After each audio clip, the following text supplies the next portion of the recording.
Hello hello नमस्ते welcome all सगळ्यांचं स्वागत. कसे आहेत सगळे? तर पटापट पटापट रिप्लाय करा. 11वीचा अभ्यास आता झकास. अगं बाबा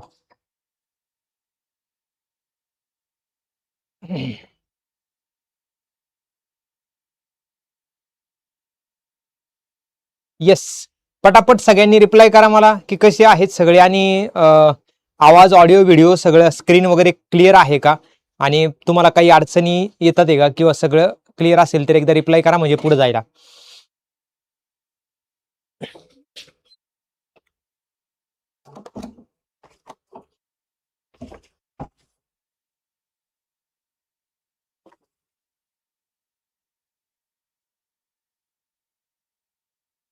hello hello yes I am from Uday batch. Yes, पटापट पटापट भूमिका बाकीचे सगळे रिप्लाय करा.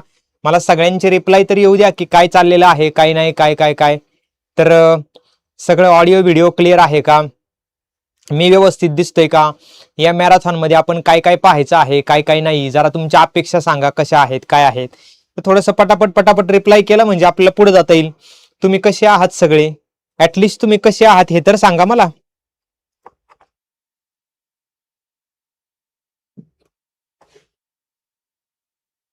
तुम्ही कसे आहात हे जर नाही कळालं तर मी कसं काय पुढे जाऊ सांगा बरं.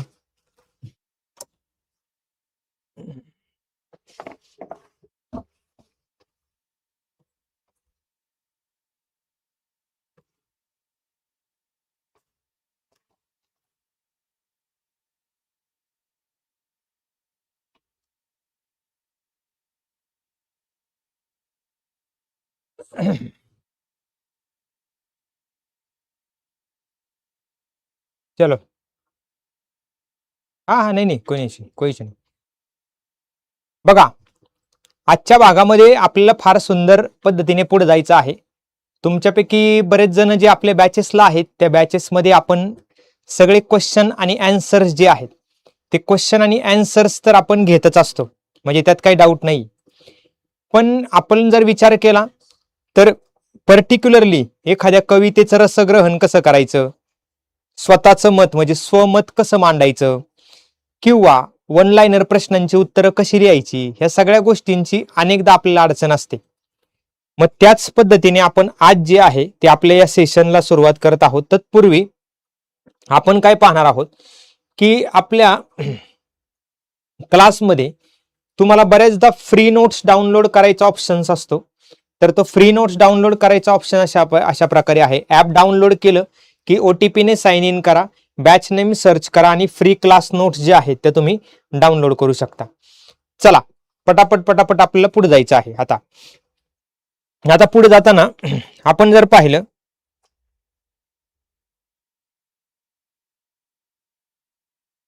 ओके, आता जर आपण पाहिलं तर आजच्या भागामध्ये आपण कोणकोणता टॉपिक कव्हर करणार आहोत. तर माझ्या माहितीप्रमाणे पहिली युनिट टेस्ट किंवा युनिट टेस्टचा सिलेबस जर आपण पाहिला, सर 12th पण घ्या. ओके 12th बाबत तर अजून नाही सुरुवात केलेली, पण तुम्ही सगळ्यांनी लाईक करून सांगा की 12th बाबत घ्यायचंय की नाही. बरं, एकच रिप्लाय आहे तसा 12th बाबत, पण घ्यायचंय की नाही घ्यायचं हे सगळ्यांनी रिप्लाय करून सांगा.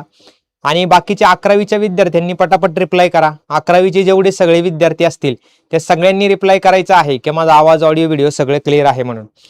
तर आता जर आपण पाहिलं तर युनिट टेस्टच्या संदर्भात जर विचार केला तर आपल्याला लक्षात येईल की युनिट टेस्टच्या संदर्भात जर विचार केला तर आपल्या हे लक्षात येईल की आपला साधारणतः जो भाग 1 आहे आपल्या पुस्तकामधला भाग 1 आपला सगळा कव्हर झालाय. भाग 2 चालू आहे आपला. बरं, भाग 2 चालू आहे. तर भाग 1 मधला सिलेबस परीक्षेला आहे की नाहीये पटापट सगळ्यांनी रिप्लाय करायचा, येस ऑर नो. म्हणजे आता सध्या आपल्याला भाग 1 जी आहे, सर तुम्ही उदय बॅच मध्ये येस सॅटर्डेला बेटा जर थोडीशी इमर्जन्सी होती म्हणून थोडंसं मला तुमचं लेक्चर चुकू नये किंवा तुमचं नुकसान होऊ नये म्हणून टाइम टू टाइम लेक्चर जावं म्हणून मी ते रेकॉर्डेड लेक्चर टाकलं होतं. पण बघितलं का भूमिका, कसं वाटलं लेक्चर्स, कसं वाटलं, किंवा त्याच्यामध्ये काही अडचणी असेल तर सांगा.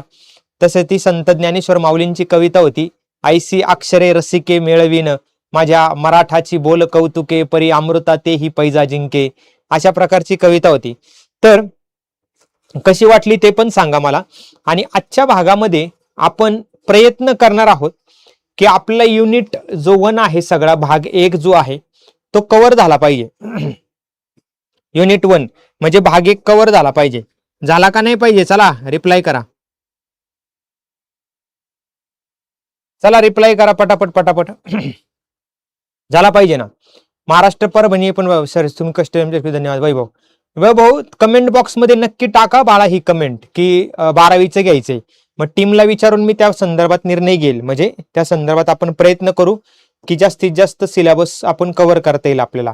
बघा आपल्याला माहिती आहे की स्वातंत्र्यतेचे स्तोत्र जे आहे, स्तोत्र म्हणजे जयोस्तुते श्री महान मंगले शिवात्मते शिवदे स्वतंत्रते भगवती स्वामहम यशोयुधाम वंदे. तर ही कविता आपल्याला रसग्रहणासाठी आहे, परंतु सिलेबसला नाहीये. म्हणजे त्याच्यावरती क्वेश्चन विचारले जाणार नाहीत, म्हणजे त्याची आपल्याला आवश्यकता नाही पडणार. दुसरा पहिला चॅप्टर आहे आपल्याला क्वेश्चन विचारला जाईल तो म्हणजे मामू, जो कव्हर करूया. दुसरा आहे प्राणसई कविता इंदिरा संत यांची, ती पण कविता करूया. पावसावरती कविता आहे, फार सुंदर कविता आहे. पावसा पावसा कधी येशील म्हणून.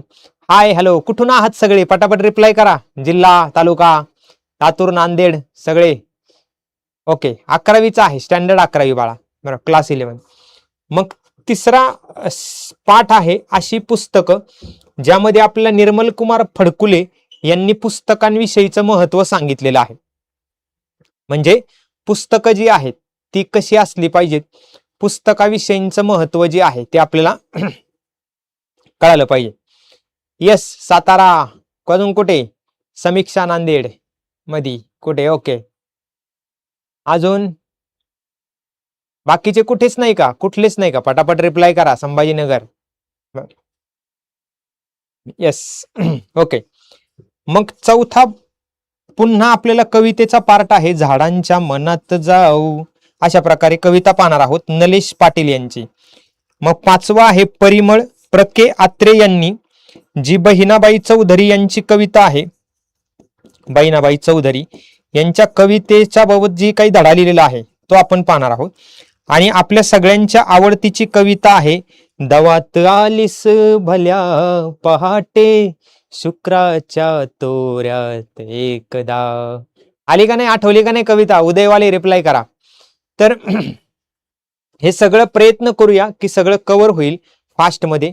आणि जर तुम्हाला थोडंही कुठे बोर वाटलं किंवा थोडंही तुम्हाला असं वाटलं की सर थोडंसं जरा एंगेजिंग किंवा आणखी काहीतरी पाहिजे, तर त्यासाठी आपण MCQs पण घेऊया.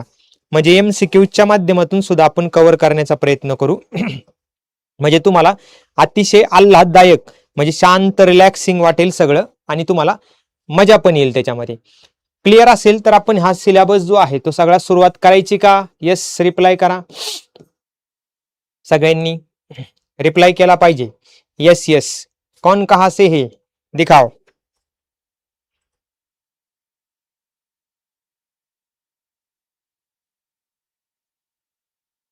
चला पटापट. मग पुढे पुढच्या पहिल्या टॉपिक कडे आपण जातो.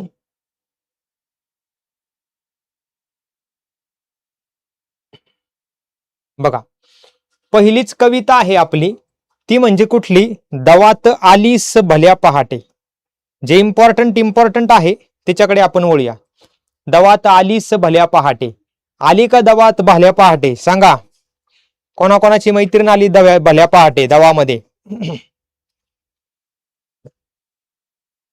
दवामध्ये कोणाकोणाची मैत्रीण जी आहे ती आलेली आहे पहाटे पहाटे भेटायला? पटकन रिप्लाय करणार आहेत सगळे. तर पहिला प्रश्न आहे की योग्य पर्याय निवडायचा आहे आणि आपल्याला वाक्य पूर्ण करायचं आहे की शुक्राच्या तोऱ्यात म्हणजे काय. आता शुक्राचा तोरा आपल्या सगळ्यांना माहिती आहे. शुक्राचा तोरा काय आहे? कवितेच्या ओळी कशा होत्या की दवात आलीस भल्या पहाटी शुक्राच्या तोऱ्यात एकदा जवळून गेलीस पेरीत आपल्या तरल पावलांमधली शोभा. ऐका नाही अशा कवितेच्या ओळी? तर त्या कवितेच्या ओळी ज्या आहेत त्या कवितेच्या ओळीमध्ये शुक्राच्या तोऱ्यात ती येते, म्हणजे कशी येते हे आपल्याला पाहायचं आहे. शुक्राच्या तोऱ्यात म्हणजे कशी. तर ABCD 4 पैकी एक पर्याय निवडायचा आहे सगळ्यांनी. चलो पटापट रिप्लाय करा. ABCD, A, B, C आणि D.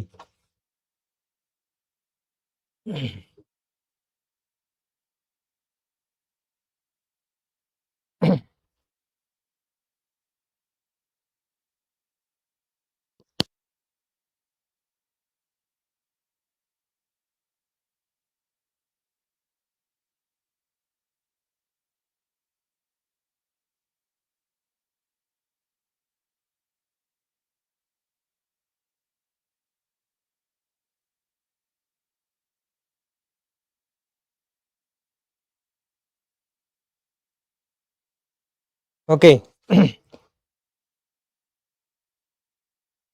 यस, शाबास.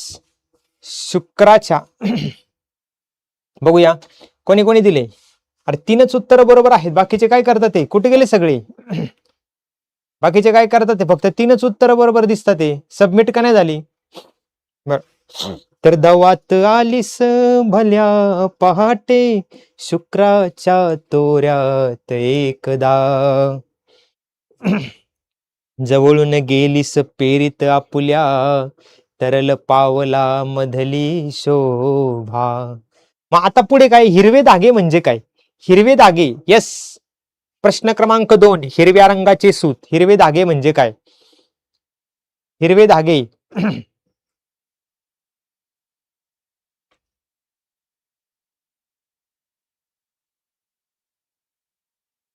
अडलीस आणिक पुढे जराशी,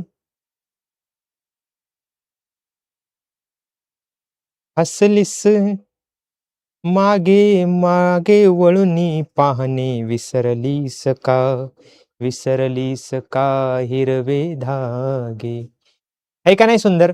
मग विसरलीस का हिरवे धागे, हिरवे धागे विसरलीस का तू? हिरवे धागे म्हणजे काय? हिरवे धागे म्हणजे काय? हिरवे धागे म्हणजे सोप्या भाषेमध्ये काय, ताजा प्रेम भाव. आपल्या दोघांमध्ये जे प्रेम होतं, बरोबर. अरे हिरव्या रंगाचे कापड नाही रे, हिरव्या रंगाचे कापड कुठलं? हिरव्या रंगाचे कापड नाही. तर काय आहे, कवितेच्या ओळी काय सांगतात आपल्याला? आडलीस आणिक पुढे जराशी, पुढे जराशी हसलीस. आडलीस आणिक पुढे जराशी हसलीस, मागे मागे वळूनी पाहणे, विसरलीस का, विसरलीस का हिरवे धागे. म्हणजे मागे वळून पाहणं, आपल्या आयुष्याचं प्रेम, जे तुझं आणि माझं प्रेम होतं, ते मागे वळून तुला काहीच आठवत नाही का? आपल्या प्रेमाचे जे हिरवे धागे होते, म्हणजेच तो प्रेम भाव होता, ती विसरलीस का, असा त्याचा अर्थ आहे. पर्याय क्रमांक 4 पुढचा बघा. सांग धरावा कैसा पारा म्हणजे काय? A, B, C आणि D. सांग धरावा कैसा पारा.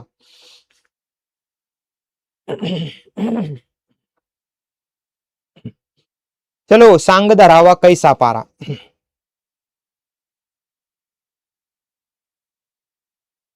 लक्ष कुठे अन कुठे पिपासा, सुंदरतेचा कसा इशारा, डोळ्यामधल्या डाळिंबांचा, सांग धरावा कैसा पारा.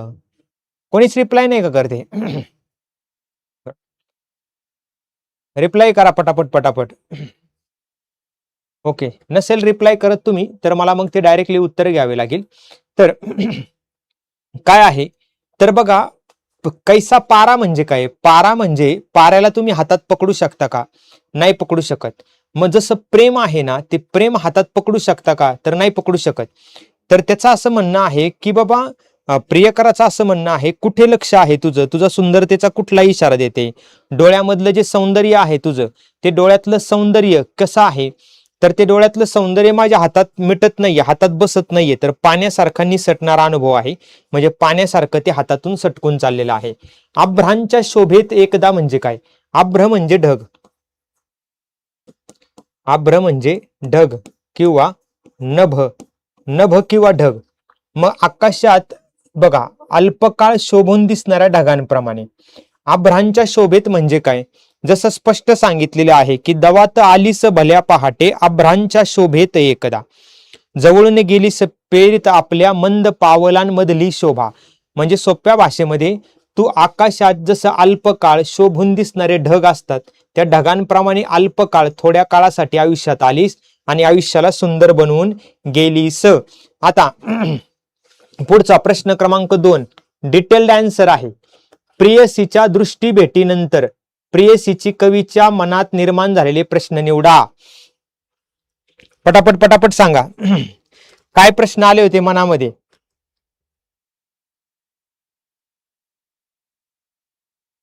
काय प्रश्न आले होते? तुमचं काय चाललंय कमेंट बॉक्स मध्ये? अशा परीक्षेत आपण कसं पास होणार? एकमेकांसोबत बोलण्यापेक्षा माझ्यासोबत बोला. मला सांगा काय आहे तुमचं, गुपित सांगा किंवा तुम्हाला काय वाटतंय ते सांगा. तर प्रश्न काय आहे की ज्यावेळी प्रियसीच्या दृष्टी भेटीनंतर, दृष्टी भेट म्हणजे काय? प्रियसीची आणि प्रियकराची फक्त दृष्टी भेट झाली, एकमेकांकडे त्यांनी पाहिलं आणि एकमेकांकडे पाहिल्यानंतर त्या प्रियकराच्या मनामध्ये कोणकोणते प्रश्न आले? तर तिचं नाव काय आहे? ती मागे वळून पाहणे विसरली का असावी? तिने मागे वळून का नाही पाहिलं? खर तर कवितेमध्ये थेट प्रियसीचं नाव काय आहे अशा अर्थाची ओळ नाहीये, अशा अर्थाची ओळ नाहीये, पण तरी पण हा प्रश्न घेतलेला आहे. मग तिने मागे वळून पाहणे का विसरली असावी? भूतकाळातील प्रेम विसरली असेल तर आता ओळख कशी द्यावी? म्हणजे ती जर माझं प्रेम विसरली असेल तर ती कसं काय या संदर्भात त्या आता आपण तिला कसं काय आठवण करून द्यायची? तिने सुंदर वस्त्र परिधान केलेले आहे का? तिचे लक्ष नसताना तिचे सौंदर्य कोणता इशारा देत असावं? ती कुठे राहते? तिचे डोळे कोणता इशारा देतात? तळ हाताच्या नाजूक रेषांवरून प्रेमाच्या भवितव्याचे भाकीत कोणी करावे? असे असंख्य प्रश्न प्रियकराच्या मनामध्ये झालेले आहेत, प्रियकराच्या मनामध्ये निर्माण झालेले आहेत. असंख्य प्रश्न आहेत. म्हणजे एवढे सगळे प्रश्न पडलेले आहेत कवीच्या म्हणजे प्रियकराला की माझी प्रियसी जी आहे ती माझ्या समोर आल्यानंतर मला किती किती प्रश्न पडले, तर एवढे प्रश्न पडले. पुढचा प्रश्न बघा. खालील अर्थाच्या ओळी कवितेतून शोधा. ही ओळ फार आवडली होती आपल्याला, जे बॅच मध्ये आहे. बरं बॅच सर कमेंट पण बघत नाही ना, आता युट्यूबच्या कमेंट्स मला बंद करता येत नाही. जर आपल्या बॅचच्या कमेंट असत्या तर एका मिनिटात बंद केल्या असत्या. मग ते इकडं नाही ना, इकडं सगळं डेंजर काम आहे. यस रुचिका बेटा यस. बरं तर तुम्ही, माझं म्हणणं आहे की बाकीच्यांनी जे अभ्यास करणारे आहेत तर त्यांनी पण रिप्लाय करा, म्हणजे बाकीच्यांना तेवढा चान्स मिळणार नाही. मग आता वर्तमानातील ताज्या आठवणी जर विरून चालल्या असतील तर अनोळखी झालेल्या गतकाळातील प्रेमाची आता ओळख तरी कशी द्यावी? किती सुंदर आहे बघा. तो प्रियकर काय म्हणतो आहे की ही जी प्रियसी आहे तळ हाताच्या नाजूक रेषा कुणी वाचाव्या कुणी पुसाव्या, तांबूस निर्मल नखांवरी आणि शुभ्र चांदण्या कुणी गोंदाव्या. बघा अनोळख्याने काय म्हटलेलं आहे? अनोळख्याने ओळख कैशी गतजन्मींची द्यावी सांग. जर तुला आत्ताच प्रेम लक्षात नाहीये, तुला माझं आत्ताच प्रेम लक्षात नाही, तुला मी आज जसा आहे तसा लक्षात राहत नाही, तर तुला भूतकाळामध्ये आपल्या दोघांमध्ये जे काही प्रेम होतं तर ते कसं लक्षात राहील? मग तळ हातावरच्या नाजूक रेषा तरी कुठे वाचता येतात? मग त्यावेळी तर त्यावरून भविष्यकाळातील भेटीचे तरी भाकीत कसे करता येतील? विरल सुंदर आभ्रे अरुणोदयाच्या प्रतीक्षेत असताना अशीच एकदा तू आलीस आणि जवळून जाताना आठवणींचा गंध मनात पेरीत गेलीस. अशा वेगवेगळ्या अर्थाच्या ज्या ओळी आहेत त्या अर्थाच्या ओळी आपल्याला ओळखायच्या आहे. तर त्या अर्थाच्या ओळी कोणत्या? तर पहिली जी ओळ आहे पर्याय क्रमांक 1 ची, तर वर्तमानातील ताज्या आठवणी विसरली म्हणजे काय? तर अनोळख्याने ओळख कैसी गतजन्मींची द्यावी सांग, कोमल ओल्या आठवणींची येथलीच जर बुजली रांग. हे आहे. म्हणजे इथं आपण म्हणू शकतो अनोळख्याने जिथून सुरुवात होती त्या ओळी उत्तर आहे. तळ हातावरील नाजूक रेषा तरी कुठे वाचता येतात? तर काय आहे? तळ हाताच्या नाजूक रेषा कुणी वाचाव्या कुणी पुसाव्या अशी ओळ आहे. तळ हाताच्या नाजूक रेषा विरल सुंदर आभ्रे अरुणोदयाच्या शेवटचं कवितेतलं शेवटचं कडवं आहे. दवात आलीस भल्या पहाटी आभ्रांच्या शोभेत एकदा, म्हणजे शेवटचे कडवे. शेवटचे कडवे म्हणजे परीक्षेला तुम्हाला कविता पाठ असली पाहिजे. परीक्षेला तुम्हाला कविता पाठ असली पाहिजे. जर कविता पाठ नसेल तर काही प्रश्नांची उत्तरं तुम्हाला लिहिता येणार नाही. येस, डाऊट असेल तर विचारा, काय अडचण नाही. फक्त या कमेंटच्या गोंधळात डाऊट दिसला पाहिजे. आता पुढे बघा, कवितेमध्ये प्रश्न काय विचारलाय की पहाटी हे उत्तर येईल असा प्रश्न तयार करा. पहाटी हे उत्तर येईल असा प्रश्न तयार करायचा आहे. बघूया प्रश्न कसा तयार करता येईल. जसं आता पाहिलं की खालील अर्थाच्या ओळी पाहिल्या, अनोळख्याने ओळख कैशी, तळ हाताच्या नाजूक रेषा. पहाटी हे उत्तर येईल असा प्रश्न तयार करायचा आहे. म्हणजे असा क्वेश्चन तयार करायचा आहे की ज्याचं उत्तर पहाटी असेल. येस भूमिका, त्या कविता आपण सतत जर म्हणली आपल्या चालीमध्ये जर आपण म्हटली, म्हणजे माझा आवाज एवढा सुंदर नव्हता पण तरी पण की जर म्हटली आपण तर पाठ होऊन जाते. मग कवीची प्रेयसी कधी आली? कवीची प्रेयसी कधी आली सांगा? दवात आलीस भल्या पहाटी, म्हणजे दवात आलीस भल्या पहाटी. दवामध्ये ज्यावेळेस दवबिंदू पडलेले होते त्यावेळेस भल्या पहाटे तू आली, मग पहाटे उत्तर आलं. हा प्रश्न आला त्याचा. मग एका वाक्यात उत्तर लिहा, कवीची प्रेयसी कशी आली? कशी आली? दवात आलीस भल्या पहाटी, शुक्राच्या तोऱ्यात एकदा, जवळून गेलीस पेरीत आपल्या, मंद पावलांमधली शोभा. मग काय म्हटलं आहे की कवीची प्रेयसी दवात आलेली आहे. दवात म्हणजे काय, जिथं दवबिंदू सगळीकडे पसरलेले होते. त्यानंतर भल्या पहाटे आलेली आहे. स्वप्नवत म्हणजे काही जणू काही स्वप्न पडते अशी शांतपणे ती आलेली आहे. मग कवीची प्रेयसी अशी आली. दुसरं, डोळ्यांना कवीने कोणती उपमा दिली? सांगा, डोळ्यांना कवीने डोळ्यामधल्या डाळिंबाचा सांग धरावा कैसा पारा. डोळ्यामधल्या डाळिंबांचा सांग धरावा कैसा पारा. कवीने डोळ्यांना डाळिंबाची उपमा दिलेली आहे. डाळिंब म्हणजे जसं डाळिंब मोठे मोठे असतात तशी कविते म्हणजे प्रेयसीची डोळे जे आहेत ते मोठे मोठे आहेत. पुढे कवीला प्रेयसीची जाणवलेली पावले कशी आहेत? कशी आहेत कवीला प्रेयसीची पावले कशी जाणवतात? तर अतिशय तरल आणि मंद आहेत. मग पावले कशी? तर तरल पावलांमधली शोभा. तरल म्हणजेच काय, अतिशय हलकी आहेत. मंद म्हणजे हळूहळू ती त्याच्या शेजारून निघून गेलेली आहे. मग मंद आणि तरल असे दोन आहे. पहिल्या कडवामध्ये वापरलेला आहे तरल पावलांमधली शोभा, आणि शेवटच्या लाईन मध्ये वापरलेला आहे मंद पावलांमधल्या गंधा. मंद पावलांमधल्या गंधा. असे पहिली लाईन म्हणजे पहिल्या कडव्यातली शेवटची लाईन आणि शेवटच्या कडव्यातली शेवटची लाईन अशा दोन ठिकाणी वापरलेला आहे. मग इथं लक्षात ठेवा, फर्स्ट अँड लास्ट स्टांझा याच्यामध्ये वापरले आहे. प्रेयसीच्या आठवणींसाठी कवितेत आलेली दोन विशेषणे. आता मला माहिती की कमेंट बॉक्स मध्ये काहीतरी टाइमपास चालू आहे, डोंट वरी अबाउट दॅट. पण काही लोक जे 15-20 लोक सिरियसली लेक्चर बघत आहेत त्यांच्यासाठी सांगतो. Most difficult is to write the answers of poem. कुठली गोष्ट सगळ्यात अवघड आहे? तर पोएमची उत्तर लिहिणं. त्याचं कारण पण सांगतो. त्याचं कारण काय आहे की तुम्हाला जर असा प्रश्न आला प्रेयसीच्या आठवणींसाठी कवितेत आलेली दोन विशेषणे, तर तुम्ही अचानकपणे तुम्हाला आठवणार नाही कवितेत काय आलेलं आहे.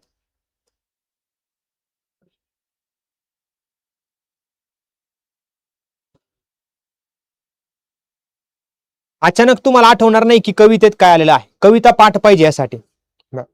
येस, डाऊट विचारा प्रिया, डाऊट विचार बाळा.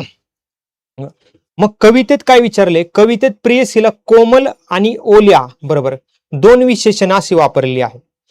म्हणजे कोमल आणि ओल्या अशा पद्धतीने या संदर्भात वापरलेली आपल्याला दिसून येते. मग आता मी म्हणजे कवितेमध्ये बरोबर जे काही विशेषण वापरलेली आहे ती कवितेमध्ये वापरली कोमल आणि ओल्या, आता ही स्पष्ट आहेत का नाहीयेत, तर ही हिडन मिनिंग आहेत. हिडन मिनिंग आहेत, तर ते या संदर्भात लक्षात ठेवायचं आहे. पुढे अनोळख्याने हा शब्द कोणासाठी वापरलाय? हा शब्द प्रियसीसाठी वापरलाय. कसं काय? तो काय म्हणतोय? अनोळख्याने ओळख कैसी, अनोळख्याने ओळख कैसी, गत जन्मीची द्यावी सांग.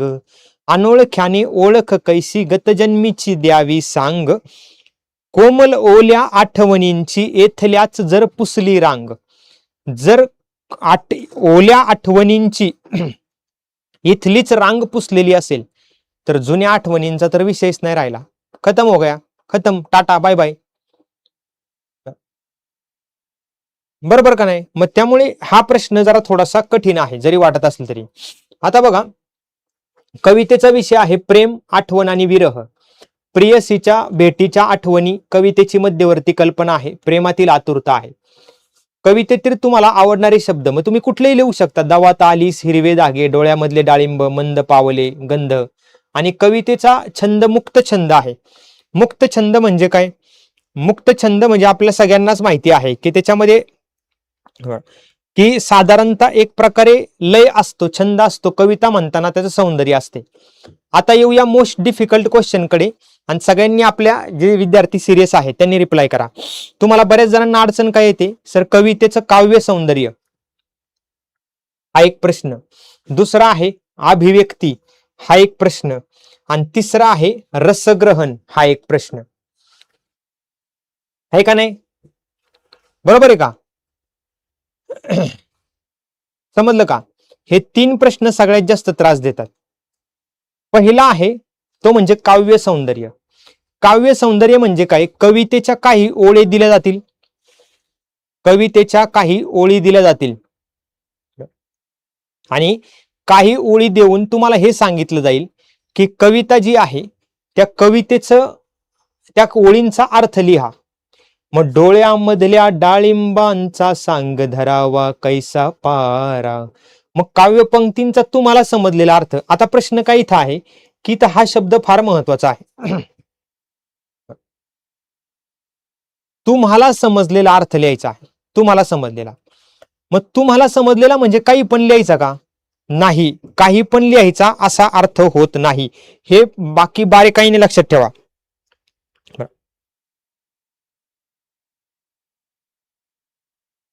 तुम्हाला म्हणजे तुमच्या मनाने काही पण नाही लिहायचं. तर आता काय लिहायचं? कवितेलाच बेस ठेवायचा आहे, पण तुम्हाला याचा अर्थ तुमच्या शब्दात लिहायचा आहे. प्रेयसीच्या डोळ्यामध्ये इतकं तेज आहे, चंचलता आहे, भाव अत्यंत आकर्षक आहे. म्हणजे उसकी आंखें कैसी है, आंखें तेज है, चंचल है और कैसी है, आकर्षक है. मग आता जर विचार केला, येस तनू बाळा थोड्या वेळाने 2-3 तासांनी ये, रिलॅक्स या, काही काळजी करू नको, रिलॅक्स ये. आता आपण 11वीचं मराठी जे आहे ते मराठी कव्हर करतो तोपर्यंत आम्ही, बाकी नंतर थोड्या वेळाने आले तरी चालेल तुम्ही. काही अडचण नाही. आता प्रश्न असा आहे की कवितेमध्ये प्रेयसीच्या डोळ्यांबद्दल म्हणले डाळिंबे. मग पारा म्हणजे माहिती आहे, पारा म्हणजे काय? तर शिष्य आहे की ज्याला आपल्या हातात पकडता येत नाही. बरं, मर्क्युरी ज्याला आपण हातात पकडता येत नाही. बरोबर. मग इथं जर पाहिलं प्रेयसीच्या डोळ्यातील तेज, चंचलता, भाव अत्यंत आकर्षक आहे. आता त्या भावांचा म्हणजे तिच्या डोळ्यामधल्या ज्या भावना आहेत, तिच्या डोळ्यामधल्या ज्या भावना आहेत त्या भावनांचा अर्थ लावणे कठीण जाते. त्यांचा अर्थ लावणं कठीण जाते. म्हणजे डोळ्यामधल्या डाळिंबांचा सांग धरावा कैसा पारा. त्या भावना हातात धरता येत नाही. पारा जसा हातात धरता येत नाही तसं तिच्या डोळ्यातील भाव सुद्धा क्षणात निघून जाते. सर डाऊट आहे. अरे हा डाऊट, हा मेसेज तू 4 ते 5 वेळा टाकलाय. तू डाऊट टाक डायरेक्टली, मी आहे इथं, डाऊट विचार बिंदास. मग तिच्या डोळ्यामधले भाव सुद्धा क्षणभरात निष्ठून जातात. त्यामुळे कवीने भावनांची तुलना पाऱ्याशी केलेली आहे. तिच्या डोळ्यातील भावना जी आहे त्या भावना पाऱ्यासारख्या आहेत, ज्या हातात पकडता येत नाही, हातातून निष्ठून चाललेल्या आहेत. हातातून निष्ठून चाललेल्या आहे. मग ही कन्सेप्ट आहे काव्य सौंदर्याची, की कवितेची एक ओळ आणि तुम्हाला समजलेला अर्थ. आता काय आहे, खर तर मला तुमच्याशी चर्चा करायची होती. सर प्रेम म्हणजे काय, कोणीतरी विचारते की सर प्रेम म्हणजे काय आहे. तर आता जसं मी सांगितलं की प्रेमाची व्याख्या ज्याला शब्दात करता आली ना, तर त्याने कधी प्रेम केलेलंच नाहीये. म्हणजे प्रेमाची व्याख्या कधीही शब्दामध्ये करता येणार नाही. किती चॅप्टर, साधारणतः युनिट 1 म्हणजे भाग 1 जो आहे तो भाग 1 आहे. प्रेम काय आहे हे समजण्यासाठी प्रत्यक्ष प्रेम करावं लागणार आहे. शब्दामध्ये ज्याला मांडता येणार नाही असं प्रेम आहे, ज्याचं वर्णन तुम्ही शब्दामध्ये करू शकत नाही. एखाद्या व्यक्तीबद्दलला आपल्याला वाटणाऱ्या भावना ज्या आहेत त्या शब्दामध्ये ज्यावेळेस व्यक्त करता येत नाही, त्याला आपण काय म्हणणार प्रेम असं म्हणणार. येस, जसं की जरा मिस्टिकलने टाकले की बाबा काही कोणीतरी टाकलं होतं की प्रेमाची परिभाषा नाहीये. येस, प्रेमाची परिभाषा नाही. जगामध्ये 1,00,000 लोक असतील तर 1,00,000 व्याख्या आहेत प्रेमाच्या. म्हणून प्रेमाची व्याख्या सरळ सोपी एकच अशा प्रकारची नाहीये. आईचं मुलावर असलेलं प्रेम आहे, मुलाचं आपल्या आईवर असलेलं प्रेम आहे, वडिलांचं आपल्या मुलीवर असलेलं प्रेम आहे, मुलीचं आपल्या आजोबावर असलेलं प्रेम आहे, एका प्रियकराचं आपल्या एका प्रियसीवर असलेलं प्रेम आहे, किंवा एका व्यक्तीचं दुसऱ्या व्यक्तीवर असलेलं प्रेम आहे. अशा प्रेमाची कुठलीही एकच व्याख्या नाही. मग त्या संदर्भात जर विचार केला तर ह्याला म्हणायचं. आता मला तुमच्याकडून काय अपेक्षा आहे की खरं तर ह्या डोळ्यामधल्या डाळिंबांचा सांग धरावा कैसा पारा याचा तुम्हाला समजलेला अर्थ काय आहे, याचा तुम्हाला समजलेला अर्थ काय आहे, की सौंदर्याची नक्की खूण कोणती, सौंदर्य म्हणजे नक्की काय, सौंदर्य म्हणजे नक्की काय, ही कन्सेप्ट जी आहे ही कन्सेप्ट इथं तुम्हाला शब्दात, तुमच्या शब्दात. पण आता कमेंट बॉक्समध्ये एवढा गोंधळ आहे की मला तुमच्याशी बोलताच येत नाहीये. कमेंट बॉक्समध्ये एवढा गोंधळ आहे की मला तुमच्याशी बोलता येत नाही. खरं तर ह्या प्रश्नाला डिस्कस करायचं होतं आपल्याला, पण ठीक आहे, हा ॲज इट इज तुम्ही लक्षात ठेवा, नंतर आपण लेक्चरला डिस्कस करू. जवळून गेली सपेरीत आपल्या मंद पावलांमधल्या गंधा. बरं, याच्यातलं भाव सौंदर्य तुम्हाला लिहायचं आहे. व्हॉट इज भाव सौंदर्य? भाव सौंदर्य म्हणजे काय, की या ओळी किती सुंदर आहेत, या ओळी किती सुंदर आहेत हे तुमच्या शब्दामध्ये लिहायचे आहेत. की जवळून गेलीस पेरीत आपल्या मंद पावलांमधली गंधा. आता आठवणी ह्या कशा असतात, आठवणी ह्या कबुतराच्या सारख्या असतात, आठवणी ह्या कबुतरासारख्या असतात. सकाळी त्या खुराड्यातून त्यांना कितीही तुम्ही हाकलून लावलं ना तरी सुद्धा संध्याकाळी म्हणजे सांज वेळी, कातर वेळी त्या पुन्हा परतून त्या खुराड्यामध्ये परत येणारच आहेत.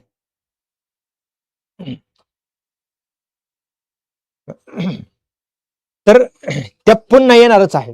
तसं आहे. प्रिया बोलतो मी तुला, रुचिका बोलतो. मग आता या ओळीमध्ये काय सांगितले, प्रियसीच्या आगमनाने कवीच्या मनात निर्माण झालेल्या प्रेम भावना सुंदरपणे व्यक्त झालेल्या आहे. की प्रियसी ज्यावेळेस जवळ येत आहे त्याच्या, तर प्रियसी अशा रीतीने जवळ येत आहे की तिच्या पावलांमधला जो गंध आहे, म्हणजे तिच्या आठवणी जी आहेत, म्हणजे तिच्या मंद पावलांमधून जणू प्रेमाच्या आठवणींचा सुगंध दरवळतो. ती ज्यावेळेस त्याच्या समोर आली, ती त्याच्या जवळून निघून गेली, त्यावेळेस ते, आता एक लक्ष ठेवा, याच्यामध्ये मेटाफर आहे, याच्यामध्ये एक मेटाफर आहे. मेटाफर म्हणजे काय, मेटाफर अशी कंडिशन आहे की रूपक योजलेला आहे. तो जो प्रियकर आहे तो प्रियकर असा इमॅजिन करतो आहे, प्रियसी आली म्हणजे खरोखर चालत चालत चालत आली का, असं नाहीये. प्रियसी आली म्हणजेच ती आठवणी, म्हणजेच तिच्या आठवणी ती त्याच्या आयुष्यामध्ये आलेली आहे आणि निघून गेलेली आहे. ती त्याच्या आयुष्यामध्ये आली आणि निघून गेलेली आहे.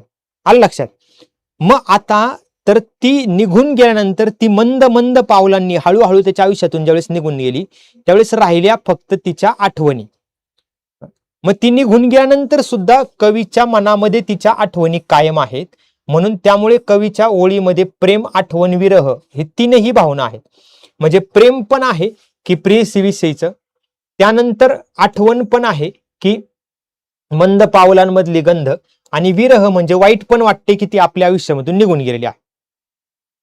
क्लिअर सगळ्यांचं? पटापट रिप्लाय करा जे बघतात त्यांनी तरी.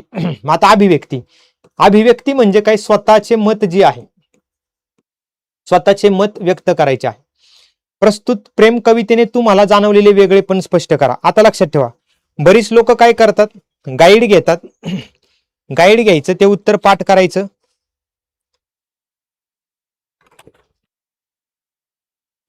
गाईड घ्यायचं, ते उत्तर पाठ करायचं आणि काय करायचं, आणि रट्टा मारून लिहून टाकायचं. पण त्यांनी काय होणार, जर गाईड 100 लोक वाचत असतील तर 100च्या 100 लोकांची उत्तर सेम असणार. मग 100च्या 100 लोकांचं स्वतःच मत सारखं असू शकतं का? इम्पॉसिबल.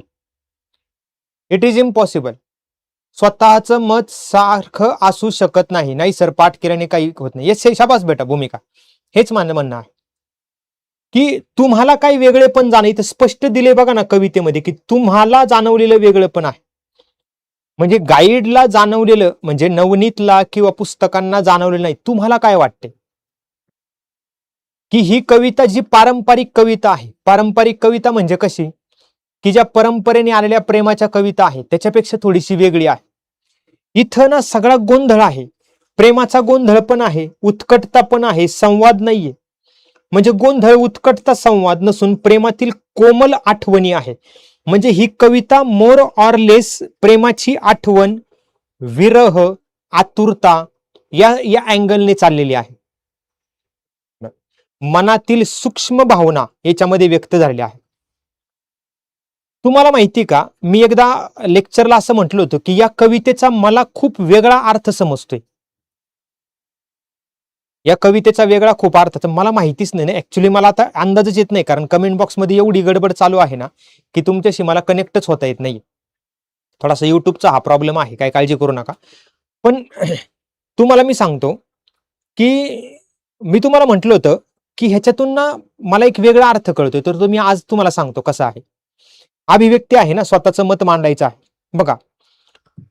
त्याच्यात काय म्हटलं आहे की दवात आलीस भल्या पहाटे, शुक्राच्या तोऱ्यात एकदा.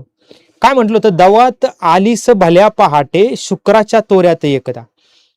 ह्याचा शब्दशः अर्थ काय घेतला, तर अक्षरशः मला हसायला आलं ज्यावेळेस मी कवितेमध्ये, पुस्तकामध्ये, नवनीत, गाईड वगैरे वगैरे मध्ये अर्थ पाहिला. शुक्र ताऱ्याच्या तेजस्वी प्रकाशात तू आलीस, आणि शुक्र ताऱ्याच्या एकदा तू दवबिंदू पडण्याच्या भल्या पहाटे प्ररी. अरे ऍब्सोल्युटली असा अर्थ नाहीच आहे, असा अर्थ नाहीच आहे. याचा अर्थ तुम्हाला गर्भित अर्थ सांगतो. आज कोणी युट्यूबला बघेल भविष्यामध्ये तर त्याला तो जाणवेल मी काय म्हणतोय ते. ही गंमत काय माहिती का, दवात आलीस भल्या पहाटे, म्हणजे माझ्या आयुष्याच्या सकाळी जिथं मी नवीन होतो, मी नव तारुण्यात होतो, माझ्या आयुष्यातलं तारुण्य नवीनच होतं, माझ्या आयुष्यामध्ये सुंदर सगळं दव पसरलेलं होतं, आयुष्य चांगलं चाललेलं होतं, दव पसरलेलं आहे, सकाळ सकाळ आहे, आयुष्याची सुरुवात करतो आहे मी नवीन. आणि ज्याप्रमाणे शुक्राची चांदणी पहाटेच्या प्रकाशामध्ये चमकावी, तशी माझ्या आयुष्यामध्ये ज्यावेळेस प्रेमाची सुरुवात होती, ज्यावेळेस सुरुवातीचा काळ होता, त्यावेळेस त्या दवात आलीस भल्या पहाटे, बरं, शुक्राच्या तोऱ्यात एकदा, ज्यावेळेस अंधकारमय जग होतं, नवीन सुरुवात होती माझ्या आयुष्याची, अंधार होता सगळा, त्यावेळेस शुक्राची चांदणी ज्याप्रमाणे चमकते तसा प्रकाश घेऊन तू माझ्या आयुष्यामध्ये आलीस आणि जवळून गेलीस पेरीत आपल्या तरल पावलांमधली शोभा. माझं जे आयुष्य अगदी रणरणत्या उन्हात तापलेल्यासारखं आयुष्य होतं, ते आयुष्य सुंदर करून किंवा छान करून निघून गेलीस, हा त्याच्यामधला खरा अर्थ आहे. हा त्याच्यामधला खरा अर्थ आहे. मी तुम्हाला म्हणलं होतं की ही कन्सेप्ट तुम्हाला मी समजून सांगेल काहीतरी. मग हे आहे, मग कवितेमध्ये गोंधळ, उत्कट, संवाद नाहीये, आठवणी आहेत, विरह आहे, आतुरता आहे, मनातील सूक्ष्म भावना आहे. विरह का आहे, कारण तू आलीस आणि निघून गेलीस, आडलीस आणि पुढे जराशी, माझ्या आयुष्यातून पुढे निघून गेलीस, तू पुढे थांबली जराशी, काही काळ असा आला की तू आयुष्यामध्ये थांबलीस आणि हसली जराशी माझ्याकडे बघून, मागे वळून पाहणे विसरलीस का, तू डायरेक्ट निघून गेली मला सोडून, निघून गेली. तुला माझं मागे पळून वळून पाहणे विसरलीस का म्हणजे काय, तुला मागच्या काही आठवणीच नाहीयेत का? तुला मागच्या काही आठवणीच नाहीयेत का? विसरलीस का हिरवे धागे? सगळं तू विसरून गेलीस का? हे आहे गंमत. म्हणजे ही कविता प्रामुख्याने विरह कविताच आहे, दुःखी कविताच आहे, ज्याला आपण सेंटी म्हणूया सोप्या भाषेमध्ये. मग त्याच्यामध्ये रिप्लाय करा, समजलं का माझ्या भावना. मग दव पहाट शुक्रतारा आभ्र सुगंध डाळिंब पारा याच्यासारख्या निसर्ग प्रतीकांमुळे कविता भावस्पर्शी झालेली आहे. त्यामुळे दीर्घकाळ, खूप जास्त काळ ही आपल्या मनामध्ये सतत सतत रेंगाळत राहते. तर ही कन्सेप्ट आहे. तर तुम्ही असा विचार करावा असं मला वाटतं. म्हणजे अभिव्यक्तीमध्ये तुम्ही अशा प्रकारे जर उत्तर लिहिलं तर त्याचं जास्त मार्क तुम्हाला मिळतील अशी अपेक्षा आहे. एकदा लिहून बघा युनिट टेस्टला उत्तर,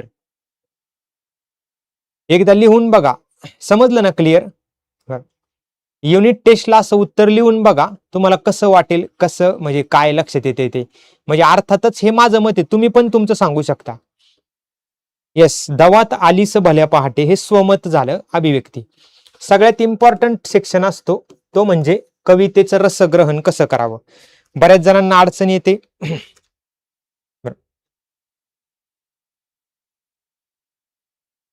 बऱ्याच जणांना अडचण येते की सर कवितेचं रसग्रहण म्हणजे काय? कवितेचं रसग्रहण म्हणजे काय? तर कविता काय आहे, कवितेचे कवी कोण आहेत, दुसरं म्हणजे कवितेचा विषय काय आहे, कवितेची भाषा शैली कशी आहे, कवितेमध्ये काय काय सौंदर्य सुंदरता काय काय आहे, कवितेमध्ये कोणता रस आहे आणि कवितेमध्ये काय संदेश दिलेला आहे. काय संदेश दिलेला आहे? Parishram batch student. ओके बेटा, very welcome, very warm welcome. PCMC Harsh, मी पण पीसीएमसी मध्ये राहतो. काय गडबड लावली? पीसीएमसी वाल्यांनीच पीसीएमसी वाल्यांना त्रास द्यायचा का? बरं. काय याला अर्थ आहे सांगा? कमेंट्स बॉक्स मध्ये निसती गडबड. कसं कसं कसं लक्षात येणार कोण अभ्यास करते कोण नाही करत? येस, पुढे आता बघा, कवितेचं रसग्रहण मध्ये काय काय आलं पाहिजे. तर पहिली गोष्ट कवी इन्फॉर्मेशन आली पाहिजे, कोण आहे. दुसरं म्हणजे कवितेचा विषय काय आहे हे समजलं पाहिजे. तिसरं म्हणजे कवितेचा आशय म्हणजे अर्थ काय आहे कवितेचा हे समजलं पाहिजे. त्यानंतर आहे भाषा कशी आहे कवितेची, भाषा शैली सोपी आहे, सुंदर आहे, कशी आहे, काय त्याच्यातलं सुंदरता कशी आहे, त्यातली सुंदरता कशी आहे, हे कन्सेप्ट आहे. मग ही सुंदरता जी आहे ना, ही सुंदरता काय आहे कवितेतली, कवितेमध्ये रस कोणता वापरलेला आहे आणि कवितेमध्ये मेसेज काय आहे, मेसेज काय आहे, हे सगळं लिहिणे म्हणजेच काय तर रसग्रहण करणे, रसग्रहण करते. मग आता बघा, कविता आहे दवात आलीस भल्या पहाटी, बासी मर्डेकर यांची कविता आहे. मर्डेकर म्हणजे फार मोठे कवी. विषय आहे प्रेम आहे, आठवण आणि विरह. ह्या सगळ्यामध्ये कुठेही आनंद दिसतोय का तुम्हाला? नाही दिसणार आनंद. म्हणून प्रेम आहे, आठवण पण आहे आणि विरह म्हणजे दुःख पण आहे. कवितेमध्ये मोर अबाउट आठवण आणि दुःख आहे.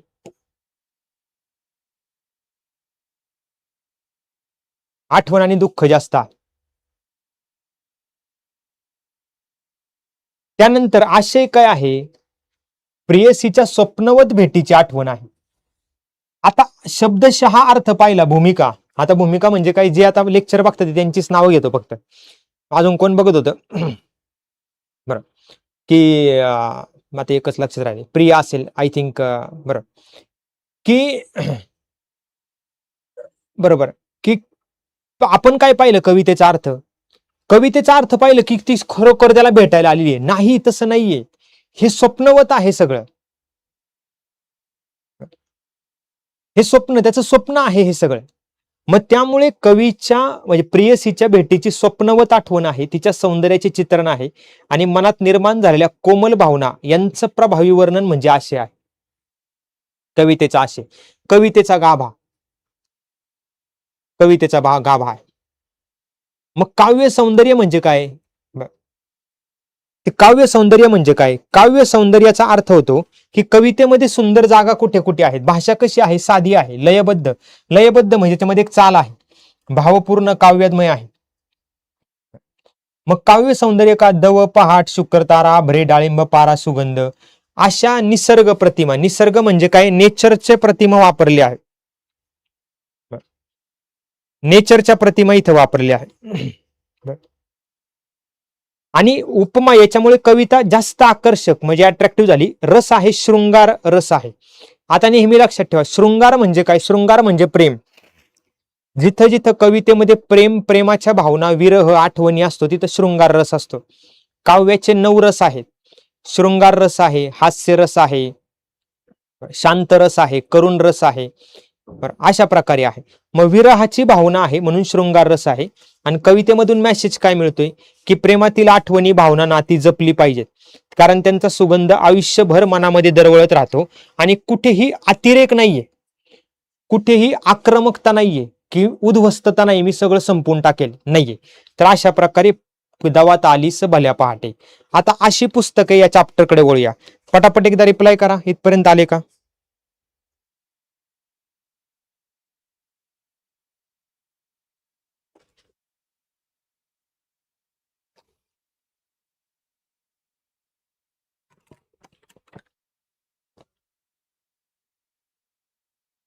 Okay, yes. तनुष्का, ओके.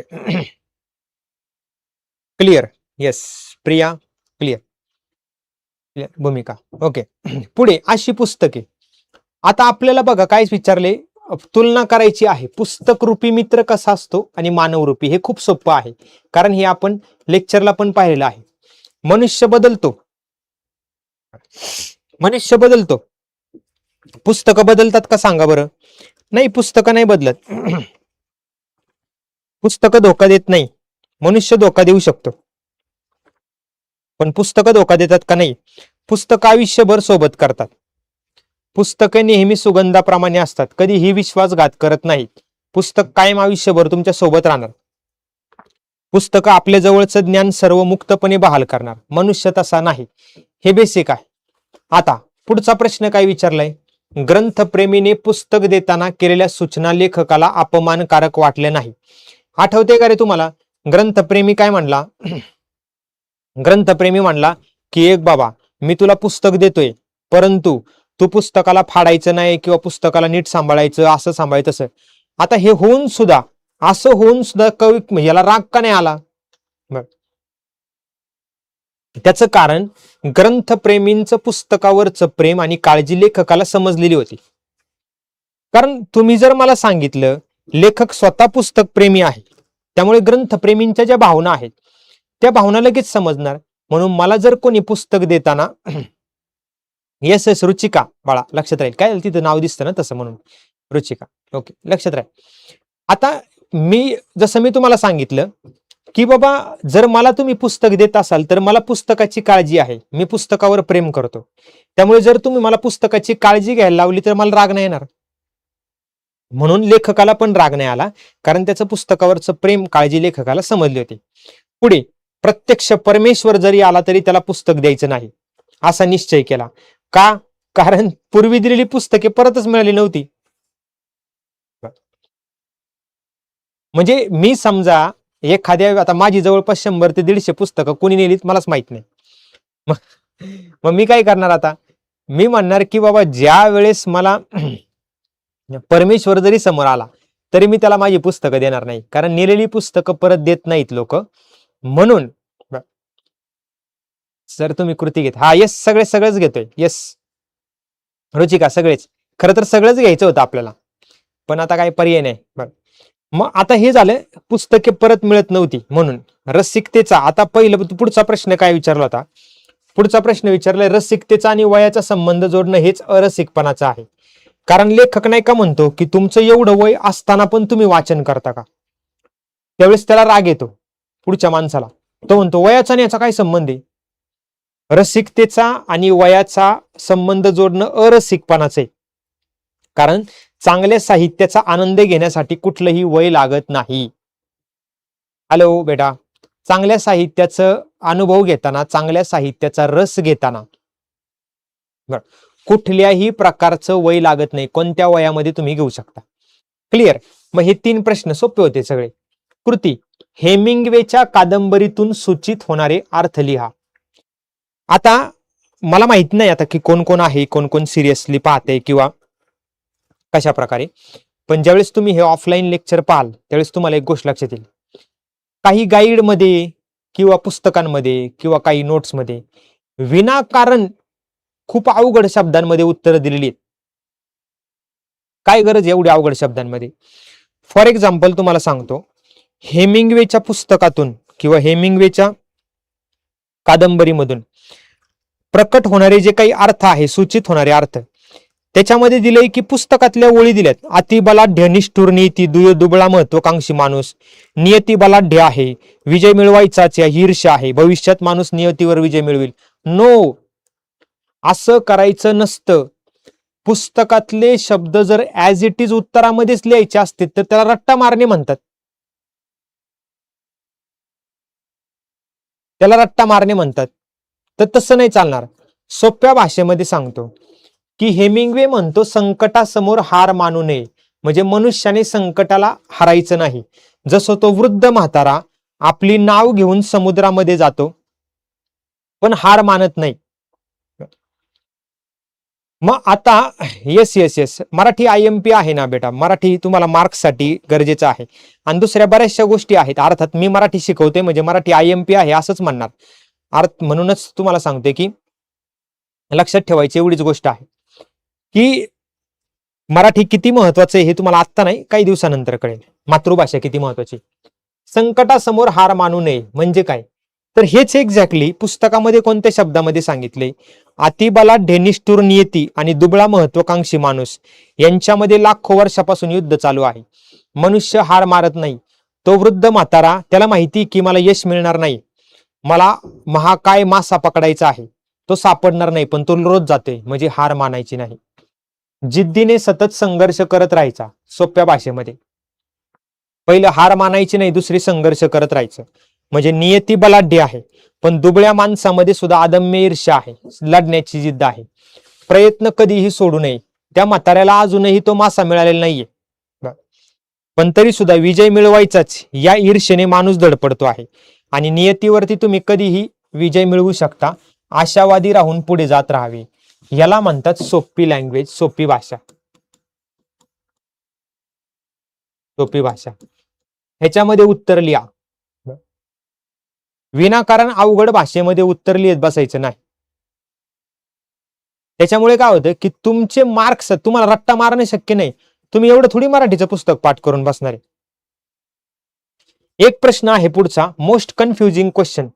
उत्तम साहित्य कृतींची वैशिष्ट्ये लिहा. Most confusing. आता तुम्ही म्हणाल सर ह्याच्यामध्ये काही कन्फ्युजिंग आहे, कारण चांगलं साहित्य किंवा चांगलं लिखाण याची याची वैशिष्ट्य काय आहे, तर पुस्तकामध्ये काय दिले, मंत्रमुग्ध करणारी. शाबास बेटा, 98, शाबास, व्हेरी गुड. की मंत्रमुग्ध करणारी किंवा पुस्तकं असतात किंवा साहित्य असतं, गदा गदा हलवणारी, हृदयाला कडाडून दंश करणारी, जेवंदाचा सुगंध दरवळणारी. पण ही पुस्तकी शब्द न लिहिता विचार समृद्ध करणारी, भावनिक आधार देणारी, जीवनाला दिशा देणारी, प्रेरणादायी आणि चिरंतन हे पण लिहू शकता. प्लस तुम्ही जर तुम्हाला ऍज इट इज पुस्तकांमधले शब्द लिहायचे असतील तर मंत्रमुग्ध करणारी, म्हणजे विचार समृद्ध म्हणजे काय, तर मंत्रमुग्ध करणारी, मंत्र भावनिक मंत्रमुग्ध सोबत प्लस तुम्ही टाकू शकता गदा गदा हलवणारी, म्हणजे मनुष्याला आतून बाहेरून हलवून सोडतात. हृदयाच्या हृदयाला स्पर्श करणारी, जीवनाला दिशा देणारी, प्रेरणादायी. असं उत्तर तुम्ही लिहू शकता इन शॉर्ट, सोप्या भाषेमध्ये. आता जरा व्याकरणाकडे वळूया, व्याकरण आणि शब्दांकडे. आता मला जर माझ्या हातामध्ये जर असतं तर मी कमेंट बॉक्स मध्ये किती बदल केला असता सांगा बरं तुम्ही. माझ्या हातामध्ये जर असतं तर मी कमेंट बॉक्स मध्ये असा बदल केला असता की एकही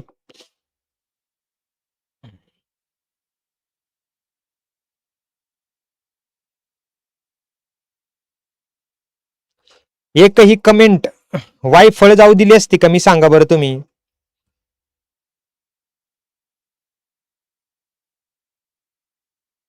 नाही. मग मी काय केलं असतं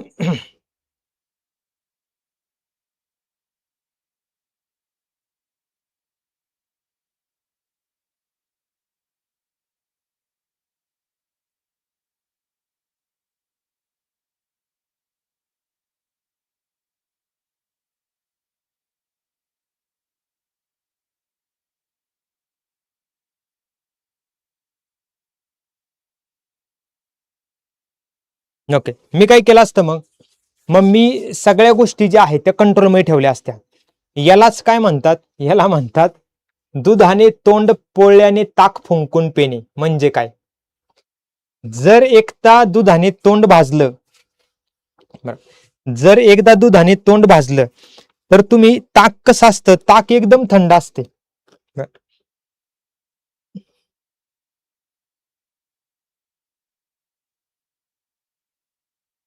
ताक एकदम थंड असतं, पण गरम दुधाने तोंड भाजल्यामुळे ते ताक सुद्धा तुम्ही फुंकून पिता. म्हणजे एकदा वाईट अनुभव आला की कुठलंही पुढचं काम तुम्ही अतिशय सावध रीतीने करता. याला म्हणायचं दुधाने तोंड पोळल्याने ताक फुंकून पिणे. पुढे पुस्तकाला माहेरी आल्यासारखे वाटणे. आता माहेरी म्हणजे काय, मी तुम्हाला सांगितलं होतं की माहेर किती असते सुंदर. आला श्रावण महिना आलाय का नाही आजपासूनच. येस, लेक्चर मध्ये चॅट बंद असतं त्यामुळे तिकडे गडबड नाही कर चालत. तिकडे आता पर्याय नाही, युट्यूब आहे. आता कंडिशन काय की जर सांगितलं की पुस्तकाला माहेरी आला श्रावण महिना तिला माहेरी बोलवा, न्याया पाठवा भावाला तिला माहेरी बोलवा. म्हणजे माहेरी येणं म्हणजे अत्यंत जवळच्या प्रेमाच्या घरी येणं. मग पुस्तकाची अत्यंत प्रेमाने जपून सुरक्षितपणे काळजी घेणं म्हणजे माहेरी येणं.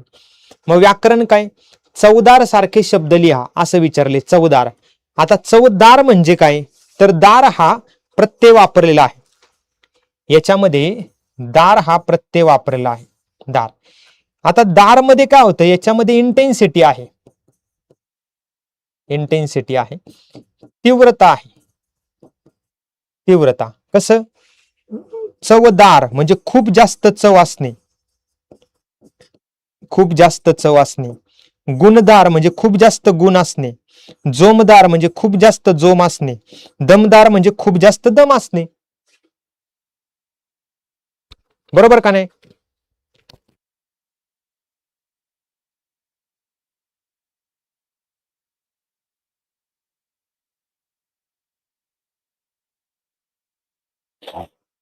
आलं लक्षात. म्हणजे दार हा शब्द जो आहे, दार हा प्रत्यय इथं वापरलेला आहे. प्रत्यय. पुढे जसे विफलतेचे वैफल्य, म्हणजे एखादा माणूस विफल झाला म्हणजे अपयशी होणे. तर त्याला काय येतं, वैफल्य येतं. वैफल्यग्रस्त म्हणजे अपयशी. तसं सफलता मिळाली तर साफल्य. पण साफल्यग्रस्त होईल का सांगा पटकन. साफल्यग्रस्त नाही. ग्रस्त म्हणजे काय, ग्रस्त म्हणजे कुठतरी त्रासने, त्रास होतो त्या गोष्टीचा. वैफल्य, अपयशाचा त्रास होतो म्हणून वैफल्यग्रस्त होतं. पण तसं साफल्यग्रस्त होत नाही, सफलतेचा त्रास होत नाही. कुशलता म्हणजे कौशल्य आणि निपुणता म्हणजे नैपुण्य. त्यामुळे एखादी चांगली गोष्ट असेल तर ग्रस्त हा शब्द वापरला जात नाही. जर वाईट असेल तरच ग्रस्त हा शब्द वापरला जातो. पुढे विचारले शेवटी क असलेले 4 शब्द लिहा. जसं प्रेरक, विधायक, उपयुक्त, उपयुक्तक, घातक, बरं, मारक, तारक, विचारक किंवा अपप्रेरक. अजून कुठले आहेत सांगा. घातक झालं, मारक झालं, तारक झालं, विचारक झालं, अपप्रेरक झालं, विधायक झालं, विनायक झालं, विनायक. बरं, अशा प्रकारचे शब्द शेवटी का असा प्रश्न परीक्षेला विचारला जाऊ शकतो. मग आता पुढे या पुढच्याकडे पोपटी स्पंदनासाठी म्हणजे काय. चला, पोपटी स्पंदन.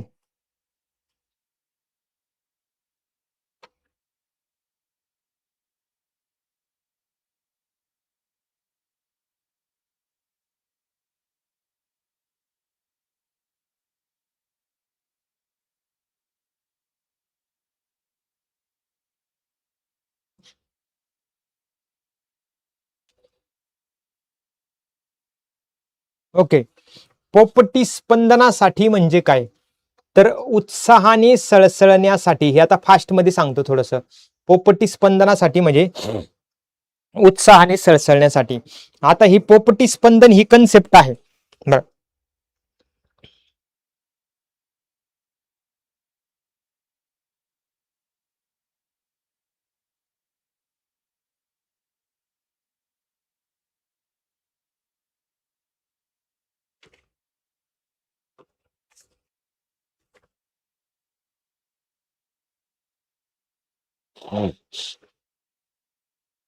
ओके.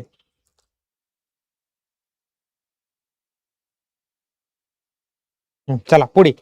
आता जन्माला अत्तर घालत म्हणजे काय? तर अत्तर घाला, अत्तराचा कसा सुगंध असतो, तर अत्तराचा सुगंध आहे म्हणजेच याला आपण असं म्हणतो सोप्या भाषेमध्ये. बघा इथं जसं इथं स्पष्ट तुम्हाला केलेलं आहे किंवा स्पष्ट तुम्हाला उत्तर मिळतील किंवा त्या अनुषंगाने, पोपटी स्पंदनासाठी म्हणजे उत्साहाने सळसळण्यासाठी. जन्माला अत्तर म्हणजे समर्पणातून दुसऱ्याला आनंद द्यायचा, म्हणजे आपण दुसऱ्याला आनंद देत जातो, दुसऱ्याला आनंद देत जातो म्हणजेच समर्पणातून दुसऱ्याला आनंद देणे. जन्माला अत्तर घालणे म्हणजे माझ्यापासून, चांगल्या गोष्टीपासून चांगली गोष्ट तयार करणे. तो फाया कानी ठेवू. फाया म्हणजे काय? तर अत्तरात बुडवलेला कापसाचा बोळा. मग सुगंधी वृत्ती जोपासू. आपल्या जवळ जो येईल तो पॉझिटिव्हली चार्जच झाला पाहिजे. आपल्या जवळ जो येईल तो कसा असला पाहिजे? पॉझिटिव्हली चार्जच असला पाहिजे, लक्षात ठेवा. मग याला काय म्हणतात? तर तो फाया कानी ठेवू. भिरभिरणारे तोरण दाराला आणून लावू म्हणजे निसर्गाच्या संगतीत स्वतःचे जीवन आनंदी करू. IMP क्वेश्चन आहे, लक्षात ठेवा. वन लाईनर आहे पण IMP आहे. भिरभिरणारे तोरण म्हणजे काय? फुलपाखरं खरी आणून घराला लावायचीत का? नाही, तर निसर्गासोबत आनंदी व्हायचा आहे. मी झाड होऊन तेथे पसरीन आपले बाहू म्हणजे निसर्गाचाच घटक व्हायचं, निसर्गाशी एकरूप व्हायचं आणि निसर्गच बनून जायचं, असा संदर्भ आहे. पुढे निसर्गातील घटकांची कृती आणि अर्थ लिहायचा आहे. कोकिळ होऊन गाऊ. कोकिळ होऊन म्हणजे तुम्ही कोकिळा होणार का खरोखर? तुमच्यापैकी कोणी कोकिळा होणार का? माय आन्सर सर. रुचिका नाही बाळा, परत टाक, त्या कमेंट बॉक्स मध्ये गेला असेल, परत टाक. बरं, कोकिळ होऊन गाऊ म्हणजे काय? तर खरंच तुम्ही कोकिळ होणार आहे का? इम्पॉसिबल आहे. तर तुम्ही निसर्गाशी एकरूप होणार, आनंद व्यक्त करणार. म्हणून पुढे म्हटले, गाण्याच्या ऋतूत आपण चल खळाळून रे वाहू म्हणजे निसर्गाच्या आनंदात सहभागी होऊन आपण सुद्धा आनंदी होऊ, असा संदर्भ आहे. आता आला पुन्हा काही काव्य पंक्तींचा तुम्हाला समजलेला अर्थ लिहायचा आहे. तुम्हाला समजलेला अर्थ लिहायचा. मग याच्यामध्ये काय आहे? याच्यामध्ये म्हटलेलं आहे, झाडांच्या मनात जाऊ पानांचे विचार हो. झाडांच्या मनात जायचं आहे. झाडांच्या मनात म्हणजे झाडाला मन असतं का? झाडाच्या आतमध्ये घुसायचंय का? नाही. झाडांच्या आतमध्ये घुसता येईल का आपल्याला? It is impossible. पानांचा विचार व्हायचं म्हणजे काय? सर हे पण सोपं असते, हे सोपं असते. कवीला निसर्गाशी एकरूप व्हायचं आहे म्हणजे आपण निसर्गाशी एकरूप व्हायचं, निसर्गातला एक घटक होऊन राहायचं. झाडांच्या मनातल्या भावना जाणून घ्यायच्या आहे. जसं झाडांना कोवळी पालवी फुटते, त्याचा उत्साह असतो, चैतन्य असतो, तो आपल्यालाही अनुभवचा आहे. हे फक्त रट्टा मारलेलं उत्तर आहे. सोपी भाषा तुम्ही वापरा, तुम्हाला समजलेला तुम्ही लिहा, लिहून मला पाठवा. तुम्ही लिहून मला पाठवायचं आहे की झाडांच्या मनात जाणे म्हणजे काय आणि पानांचा विचार होणे म्हणजे काय, हे पाठवायचं आहे. पुढे, हातात ऊन डुचमळते नि सूर्य लागतो पोहू. हातात, ह्याचा अर्थ फार सुंदर पाहिला होता आपण. हातात ऊन डचमळते म्हणजे ओंजळी भर पाणी घेतलेलं आहे,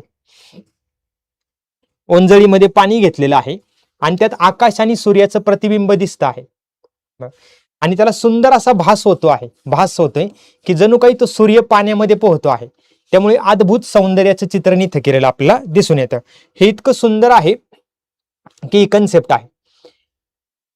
मग त्यामुळे हे जे आहे ते आपल्याला परीक्षेला हमखास विचारलं गेलेलं दिसून येतं. पुढे जाऊया आता. बघा, पोपटी स्पंदन, काव्य सौंदर्य, पुढचा भाग आहे काव्य सौंदर्य. पोपटी स्पंदनासाठी कोकिळ होऊन गाऊ. याच्यातील अर्थ सौंदर्य स्पष्ट करायचे.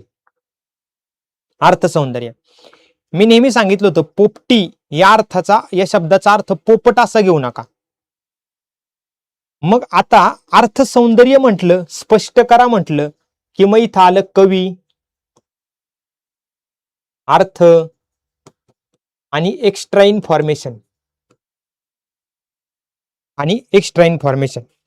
आलं लक्षात. तर ही सगळी कन्सेप्ट इथं आहे.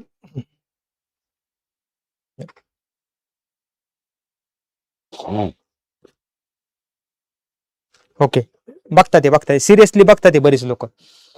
आता झाडांच्या मनात जाऊ या कवितेमध्ये कवी नलेश पाटील आहे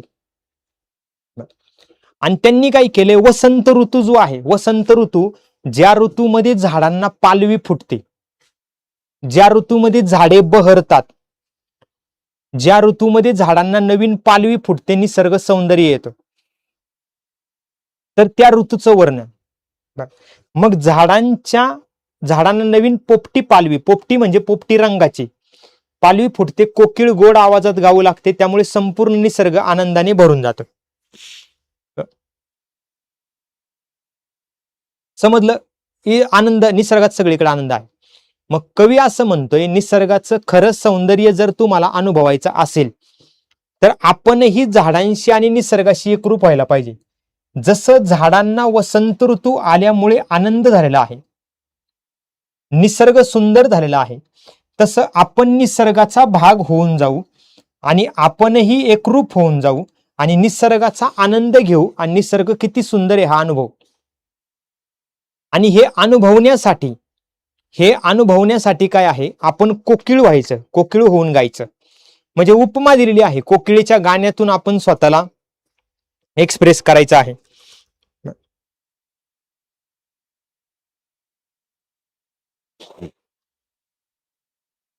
कोकिळीच्या गाण्यातून किंवा मग असा अनेक त्यांनी शब्द वापरले, सुंदर शब्दामध्ये व्यक्त केलेला आहे. हे उत्तर लिहायचं.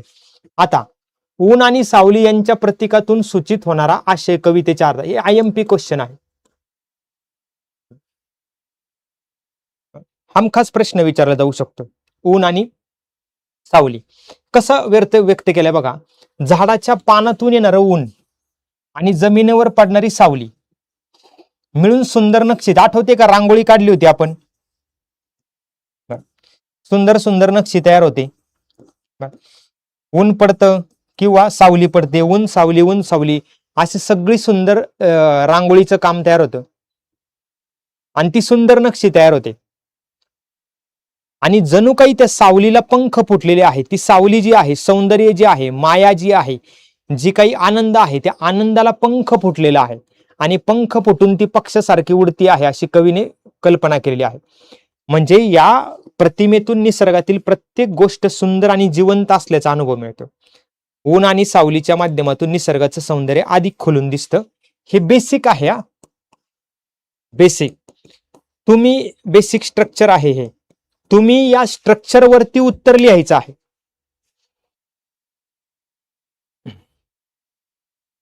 येस, प्रयत्न करू आपण युनिट 1 संपवायचा.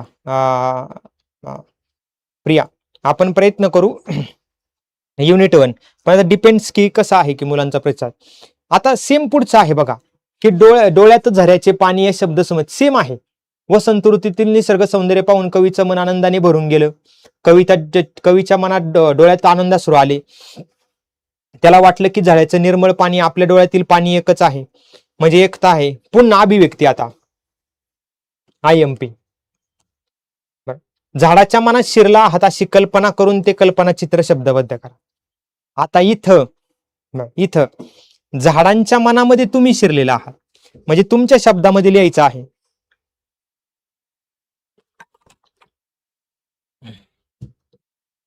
झाडांच्या मनामध्ये तुम्ही शिरलेला आहात, तुमच्या शब्दामध्ये लिहायचे. मग तुम्ही इथं मी सांगितलेलं उत्तरच लिहायचं असं नाही. हे फक्त स्टँडर्ड फॉर्मॅट आहे.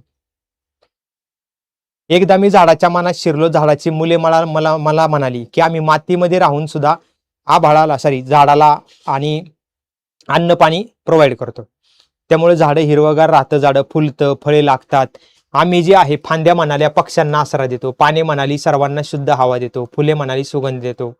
झाडाच्या मनात शिरल्यावर मला समजले की झाड स्वतःसाठी काहीच नाही करत, तर इतरांच्या आनंदासाठी जगते. म्हणून प्रत्येकाने झाडांचं जतन केलं पाहिजे. आता हे उत्तर तुम्ही स्वतःच्या शब्दामध्ये लिहा.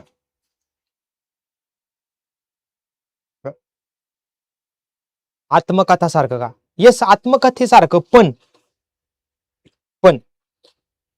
आत्मकथा नाही. तुम्ही ना चरित्रासारखं, भावना चरित्रासारखं, आत्मचरित्रासारखं नाही, चरित्रासारखं. आत्मचरित्र म्हणजे जणू काही तुम्ही स्वतः झाड आहात, तुम्ही स्वतः झाड आहात असं लिहिणे म्हणजे आत्मचरित्र. आणि तुम्ही झाडाच्या मनात शिरून पाहत आहात थर्ड पर्सन म्हणून, याला म्हणायचं चरित्र. मग झाडाच्या मनात शिरल्यानंतर मला हे लक्षात आलं, मग तुम्ही याची एक वेगळी अँगल पण दाखवू शकता की झाडांची मुळं, झाडांची पाने, फुले, संपूर्ण आयुष्य दुसऱ्यासाठी आहे त्यांचं. निसर्गातील जे जे काही वाईट आहे, कार्बन डायऑक्साईड, ते सगळं आम्ही स्वीकारतो, आणि जे जे काही सुंदर आहे, ऑक्सिजन, ते निसर्गाला देतो आम्ही. किती सुंदर आहे बघा विचार. जे जे काही वाईट आहे ते स्वीकारतो, आणि जे जे काही सुंदर आहे ते आम्ही निसर्गाला देतो. दुसरी गोष्ट, आम्ही आमच्यावरती कोणी कुऱ्हाड जरी घातली आणि आम्हाला कोणी पाणी जरी घातलं तरी दोघांनाही आम्ही सारखीच सावली देतो. आमच्यावर कोणी प्रेम केलं, माया केली किंवा प्रहार केला तरी आम्ही कोणाचा राग धरत नाही, कोणाविषयी प्रेम नाही. समजलं का? कोणाविषयी म्हणजे हे तुम्ही वेगळ्या भावना मांडू शकता. इट इज नॉट कंपल्सरी की तुम्ही हेच मांडायचं आहे, हेच मांडायचे असं काही नाही. मग हा IMP प्रश्न आहे, IMP. तर हे तुम्ही स्वतः लिहा, तुम्ही एक्सप्रेस व्हा. मी किती जरी सांगितलं तरी ते पुरणार नाही. पुढे म्हटले की निसर्गातील घटक आणि मानवी जीवन यांचा परस्पर संबंध म्हणजे रिलेशनशिप स्पष्ट करायचे आहे. मानवी जीवन संपूर्ण निसर्गावर अवलंबून आहे. सूर्यप्रकाश देतो, पाऊस पाणी देतो, झाडे शुद्ध हवा, सावली. हे सोपं आहे, याचं काय एवढं बरं अवघड नाही. आता पुन्हा आले रसग्रहण. सेम कन्सेप्ट आहे. कवितेचे कवी नलेश पाटील. वसंत ऋतूतील सुंदर चैतन्यमय चित्र. कवितेत कोकिळ, फुले, फले, पाखरे, झाडे, झाडे, ऊन, सावली असं सुंदर वर्ण आहे. कविता अधिक आकर्षक झाली आहे. सोपी भाषा, गोड चित्रमय आहे, जिवंत चित्र उभं राहतं, वगैरे वगैरे. आणि अभिप्राय शेवटी लिहायचा आहे. सेम जे मागच्या कन्सेप्ट मध्ये आहे ते. आलं लक्षात? इथपर्यंत आले का सगळे? पटापट पटापट रिप्लाय करा. चला, मला माहिती की कमी लोक आहेत, पण तरी पण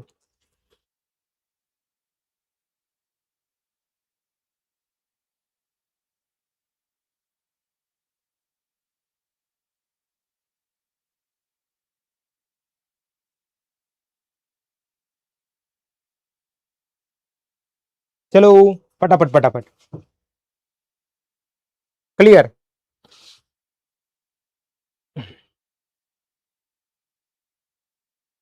clear clear clear. Okay okay okay, thank you. आता पुढे जायचंय.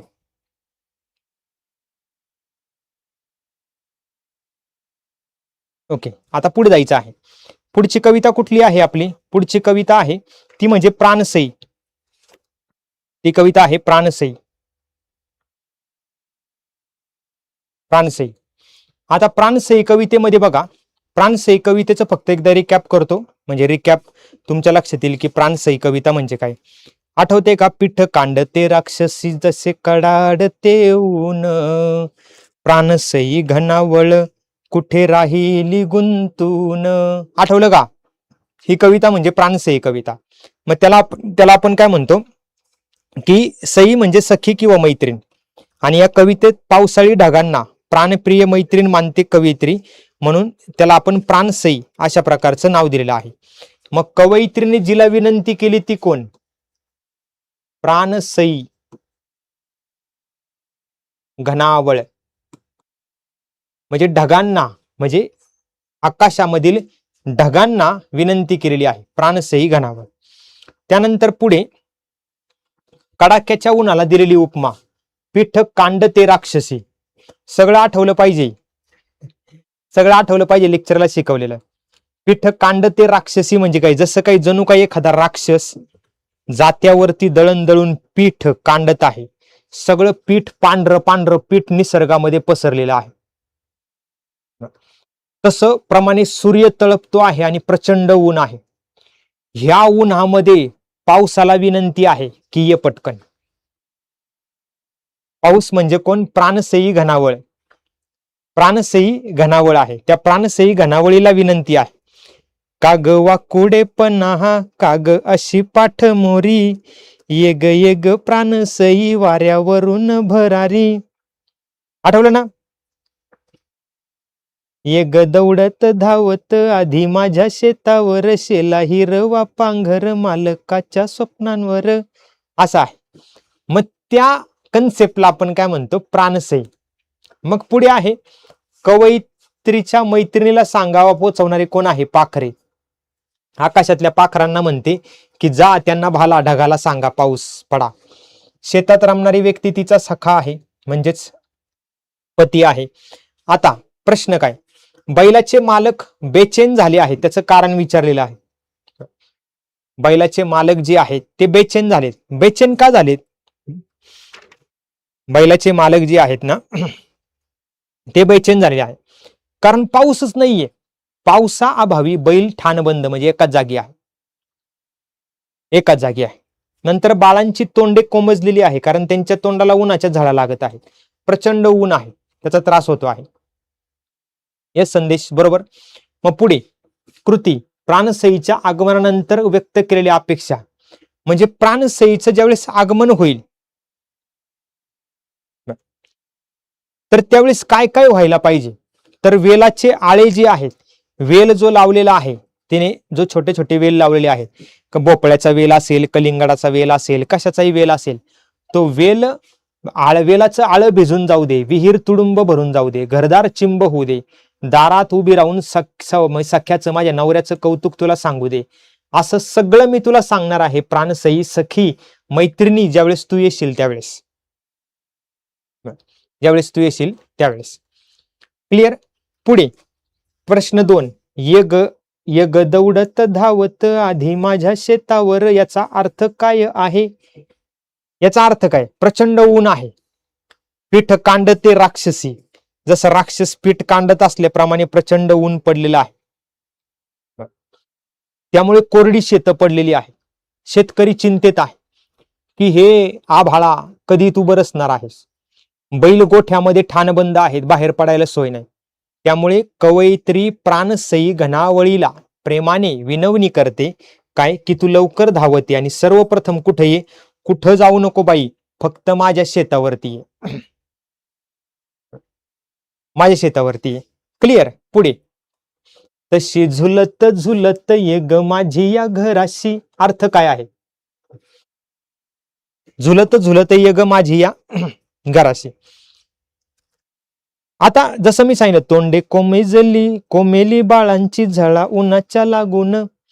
म्हणजेच काय म्हटलं आहे? कडक उन्हामुळे लहान मुलांची तोंड कोमजलेली आहे, त्यांच्या चेहऱ्यावरती आनंद फुटला पाहिजे.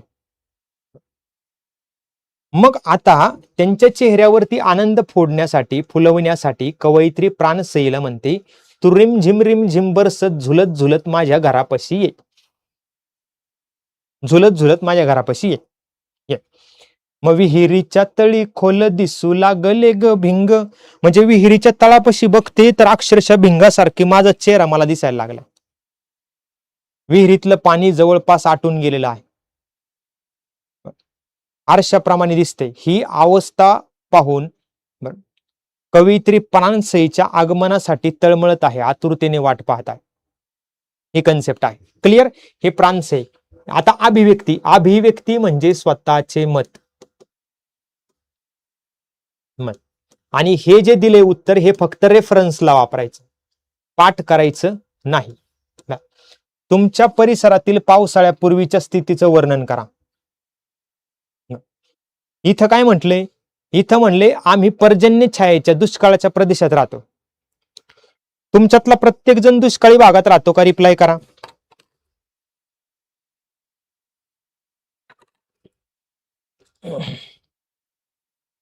तुमच्यातला प्रत्येक जण दुष्काळी भागामध्ये राहतो का?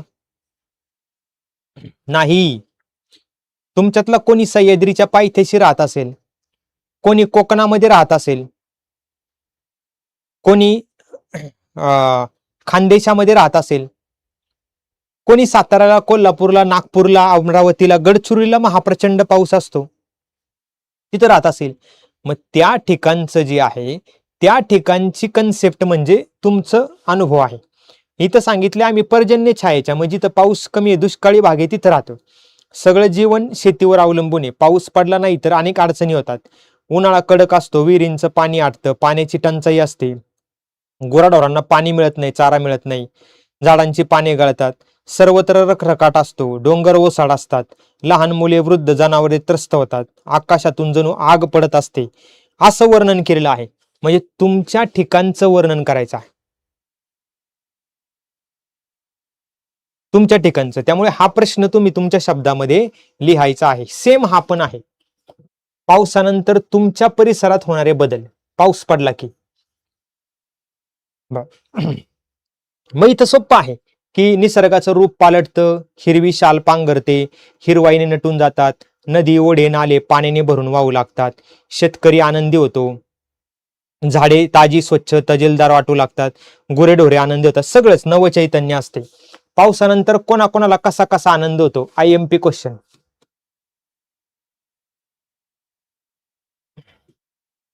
IMP क्वेश्चन कवितेचा रेफरन्स घेऊन सांगायचा.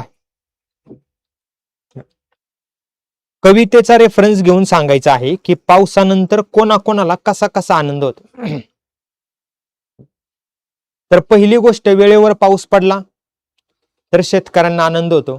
त्यांना माहिती की आपण जे काबाड कष्ट केलेले आहेत त्या कष्टाचं चीज होणार आहे, म्हणजे फळ मिळणार आहे. ग्रामीण आणि शहरी दोन्ही भागातील लोकांची पाण्याची चिंता दूर होते. जनावर, पशु पक्षी ज्यांना पाणी मिळतं, हिरवा चारा मिळतो, झाडे बहरून जातात, डोंगर हिरवेगार होतात, नद्या नाले खळखळून वाहू लागतात. सेम हे रिप्लिकेशन या उत्तराचं इकडे झालेलं आपल्याला दिसून येतं. मग येतो आपण रसग्रहणाकडे. Most IMP question.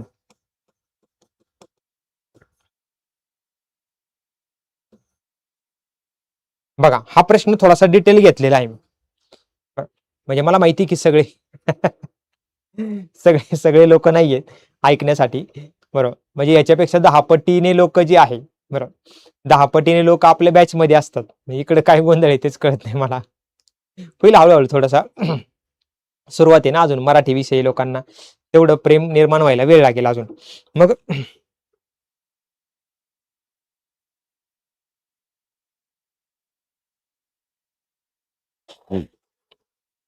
बघा, प्राणसई कवितेचं रसग्रहण करायचं आहे. सुप्रसिद्ध कवयित्री आहेत की बाबा इंदिरा संत, यांनी प्राणसई कवितेमध्ये काय केले? पावसाची जी प्रतीक्षा आहे, पावसाची जी प्रतीक्षा, त्या पावसाच्या प्रतीक्षेत असलेल्या ग्रामीण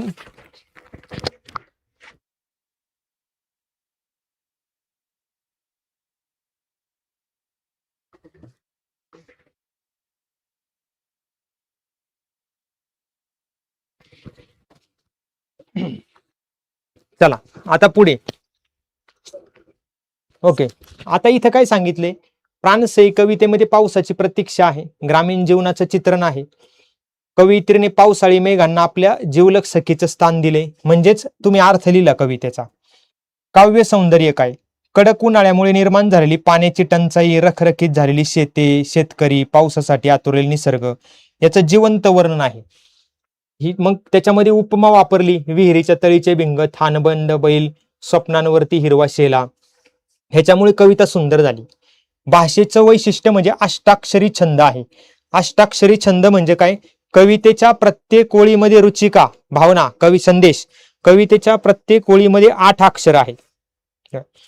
काग वाकुडेपणा हा काग, काग अशी पाठमोरी, येग येग प्राणसई वाऱ्यावरून भरारी. तर बॅच मधल्या बऱ्याच जणांना माहिती नाही आज मॅरेथॉन. अरे बऱ्याच जणांना माहित नाही, चालते, चले मी पुढच्या वेळेस सांगेल. मला माहित नव्हतं की हे सांगायचं असतं, पुढच्या वेळेस सांगेल. मग दुसऱ्या आणि चौथ्या चरणात यमक साधलेले आहे. साधी सुबोध भाषा आहे, त्यामुळे लगेच लोकांपर्यंत पोहोचते आणि प्रसाद आणि माधुर्य आहे. हे तुम्हाला लिहायचा अभिप्राय. ही कविता केवळ पावसाची प्रतीक्षा नाहीये, निसर्ग, शेतकरी, मानवी जीवनाचं नातं याच्यामध्ये उलगडून दाखवलेलं आहे. ही कन्सेप्ट इथं क्लिअर आहे. मग आता मामू या टॉपिक कडे आपण येतो. मामू मामू धड्यामध्ये फास्ट मध्ये मामू धडा कव्हर करूया, कारण वेळ आपल्याकडे कमी. मामू मध्ये चैतन्याचे छोटे कोंब हे शाळेतील मुलांना म्हटलेलं आहे. सफेद दाढीतील केस एवढ्या आठवणी असणारा म्हणजे कोण, तर मामू आहे. शाळेबाहेरचा बहुरूपी पण कोण, मामू आहे. अनघड कोवळे कंठ म्हणजे शाळेतील लहान मुले. मामूच्या मुखड्यावर उतरणारी अभिमानाची झालर, IMP. परीक्षेला चुकवणारा प्रश्न आहे. भल्या पहाटे 14 मैलांची पायपीट एकदम सोपं. चहू वाटांनी पांगणारा इमानी चाकर वर्ग, IMP मार्क करा. लेखकाच्या हाताखाली शिकलेला मामूचा मुलगा शाबू. मग आता लेखकाने विद्यार्थ्यांचं वर्णन करण्यासाठी कोणते शब्द वापरलेत? चैतन्याचे छोटे कोंब, अनघड कोवळे कंठ, रांगा धरून उभे राहिलेले, भावपूर्ण सुरात प्रार्थनेतून अज्ञात शक्तीला आळवणारे, असे शब्द मुलांचं वर्णनसाठी आहे. आता मामू हा शाळेच्या बाहेर काय काम करतो? व्यापारी आहे, वस्ताद आहे, सगळं काम आहे. IMP प्रश्न. अभिव्यक्ती म्हणजे स्वतःचे मत. बर, मामू या पाठाची भाषिक वैशिष्ट्ये स्पष्ट करा. मामू या पाठाची भाषिक वैशिष्ट्ये स्पष्ट करायची आहे. मग काय करायचं याच्यामध्ये? याच्यामध्ये सांगायचं मामूचं व्यक्तिचित्रण प्रभावी दाखवले, परिणामकारक दाखवले. मामू वाचकांच्या डोळ्यासमोर स्पष्ट उभा राहतो. आठवतोय का मामू दाढीवाला? आठवते का? दाढीवाला मग एकदम डोळ्यासमोर होतं, कारण महत्वाची म्हणजे लेखकाची चित्रशैली आहे. दगडी खांबाला रेळून चुने वानाची आपली दाढी कुरुवाळत मामू ज्यावेळेस उभा राहतो त्यावेळेस तो प्रत्यक्ष डोळ्यासमोर उभा राहतो. मग हातपाय जोडून सावधानचा पवित्र घेऊन खडा होतो, डोळे किलकिले करतो. याच्यातून मामूचे प्रत्यक्षदर्शी चित्रण जे आहे ते आपल्या समोर उभं राहतं. मग त्यामुळे हे सगळ्या गोष्टींमुळे सगळ्यात महत्वाचं म्हणजे पाठात लेखकाने बोली भाषेचा वापर केलेला आहे. म्हणजे पात्रांमधले जे डायलॉग आहेत, मामूचे डायलॉग, ते सगळे बोली भाषेमध्ये आहे. आता एक प्रश्न जो तुम्हाला सगळ्यात परीक्षेला विचारला जाऊ शकतो तो म्हणजे कुठला माहिती का? तर हा सॉरी, हा प्रश्न विचारला जाऊ शकतो.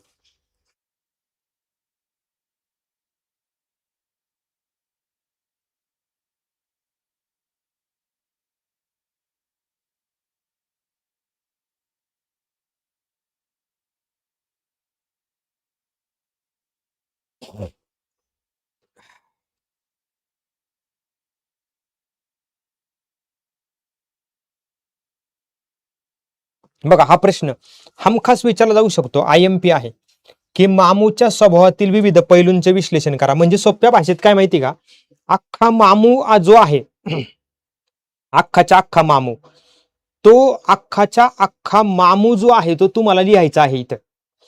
सगळ्याच्या सगळा मामू स्पष्टपणे. मग मामू कसा होता? भावनाशील होता, निवृत्त व्हायला आलेला म्हणजेच रिटायर व्हायला आलेला होता. दुसरी गोष्ट, त्याला नातवंडे होती.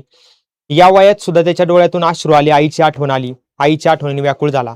राजाराम महाराज पन्हाळ्यावर असताना त्याला 14 मैल जायला लागायचं. म्हणजे सगळा धडा लिहायचा आहे, जवळपास संपूर्ण धडा सोप्या भाषेमध्ये लिहायचा आहे, शब्दात लिहायचं, इन शॉर्ट मध्ये. मग मामू परोपकारी, सेवाभावी होता, कधीही कोणालाही मदत करायचा. मौलवी, कधी व्यापारी, कधी उस्ताद, सगळी कामं करायचा. बहुरूपी म्हटलेलं आहे त्याला. प्रेमाने, सेवाभावी वृत्तीने वागायचा सगळ्यांशी. मग त्याचं नातं आपुलकीचं समाजातल्या सर्व स्तरांमधले लोकांचं. मग तो शाळेतली कामं पण तत्परतेने करून द्यायचा, मुलांना आईच्या मायेने वागवायचा, शाळेत होणारे कार्यक्रम, भाषणे, चर्चा मनापासून ऐकायचा आणि मनातूनच साठवून ठेवायचं सगळं ऐकलेलं. त्यामुळे अनेक विषयांचं ज्ञान त्याच्या डोक्यामध्ये होतं. असं संपूर्ण धडा तुम्हाला लिहायचा आहे. आता इथं हा प्रश्न आहे पूर्णपणे फिलॉसॉफिकल.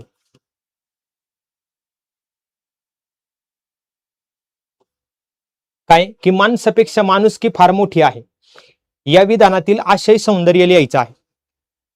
माणसापेक्षा माणुसकी. मामू काय म्हणतो? मामू म्हणतो माणसापेक्षा माणुसकी फार मोठी.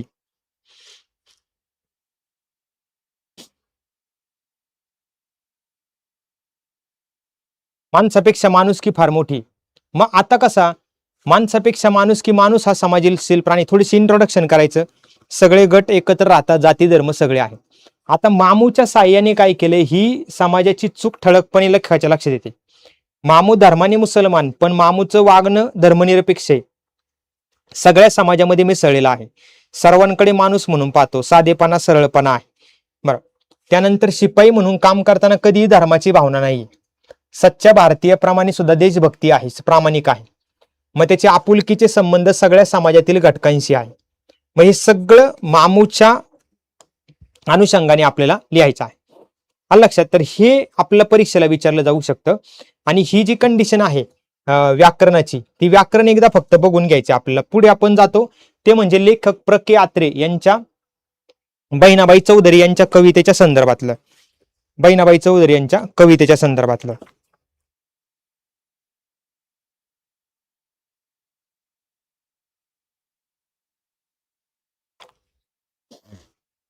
बघा ह्याच्यामध्ये काय आहे कंडिशन इथं विचारलेलं आहे. मी तुम्हाला शॉर्ट मध्ये सांगतो, थोडासा वेळ कमी आहे आपल्याकडे.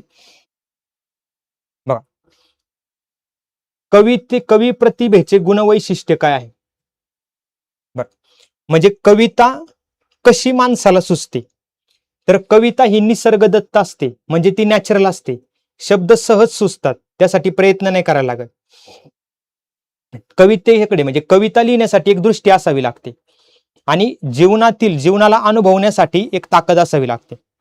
मग त्यांनी त्यांच्या धड्यामध्ये बहिणाबाईंच्या कवितेची काय वैशिष्ट्य लिहिली, तर त्यांची भाषा अतिशय सोपी साधी आहे. ग्रामीण जीवनाचं चित्रण सांगितलेलं आहे. जीवन तत्वज्ञान सांगितले, मानवता निसर्ग सांगितलेला आहे. अमर काव्य जन्माला येण्यासाठी काय करायचं, तर हे सेम सगळे भावना आहे. तर हे फक्त काय करायचं, हे फक्त हा जो पार्ट आहे, म्हणजे हा जो पार्ट आहे हा फक्त तुम्हाला बघून घ्यावा लागेल. कुठला? बहिणाबाई चौधरींचा. बाकीचा सगळा पार्ट जो आहे तो सगळा पार्ट आपण जवळपास सगळा कव्हर केलेला आहे. तर तेवढं फक्त तुम्हाला म्हणजे बघून घ्यायचं आहे. बाकी तुम्हाला काही करण्याची गरज पडणार नाही.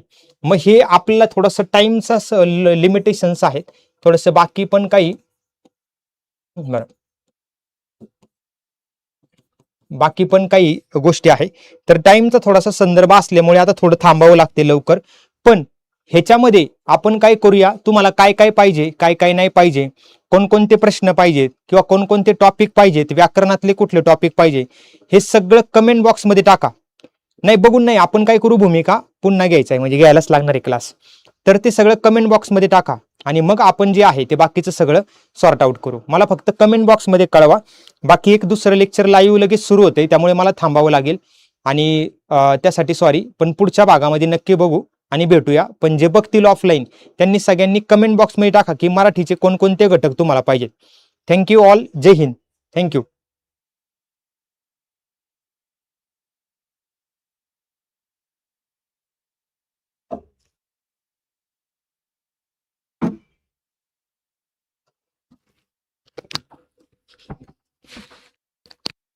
अरे मैम होमवर्क दिया था ना. तर हे जे विचित्र वागणे, हे जे अंगातले किडे बाळांनो सळसळ करतात, यालाच आपण म्हणतो एनोमलस बिहेवियर. तो एनोमलस का मतलब है दूसरों से अलग बिहेव करना. एनोमलस का मतलब है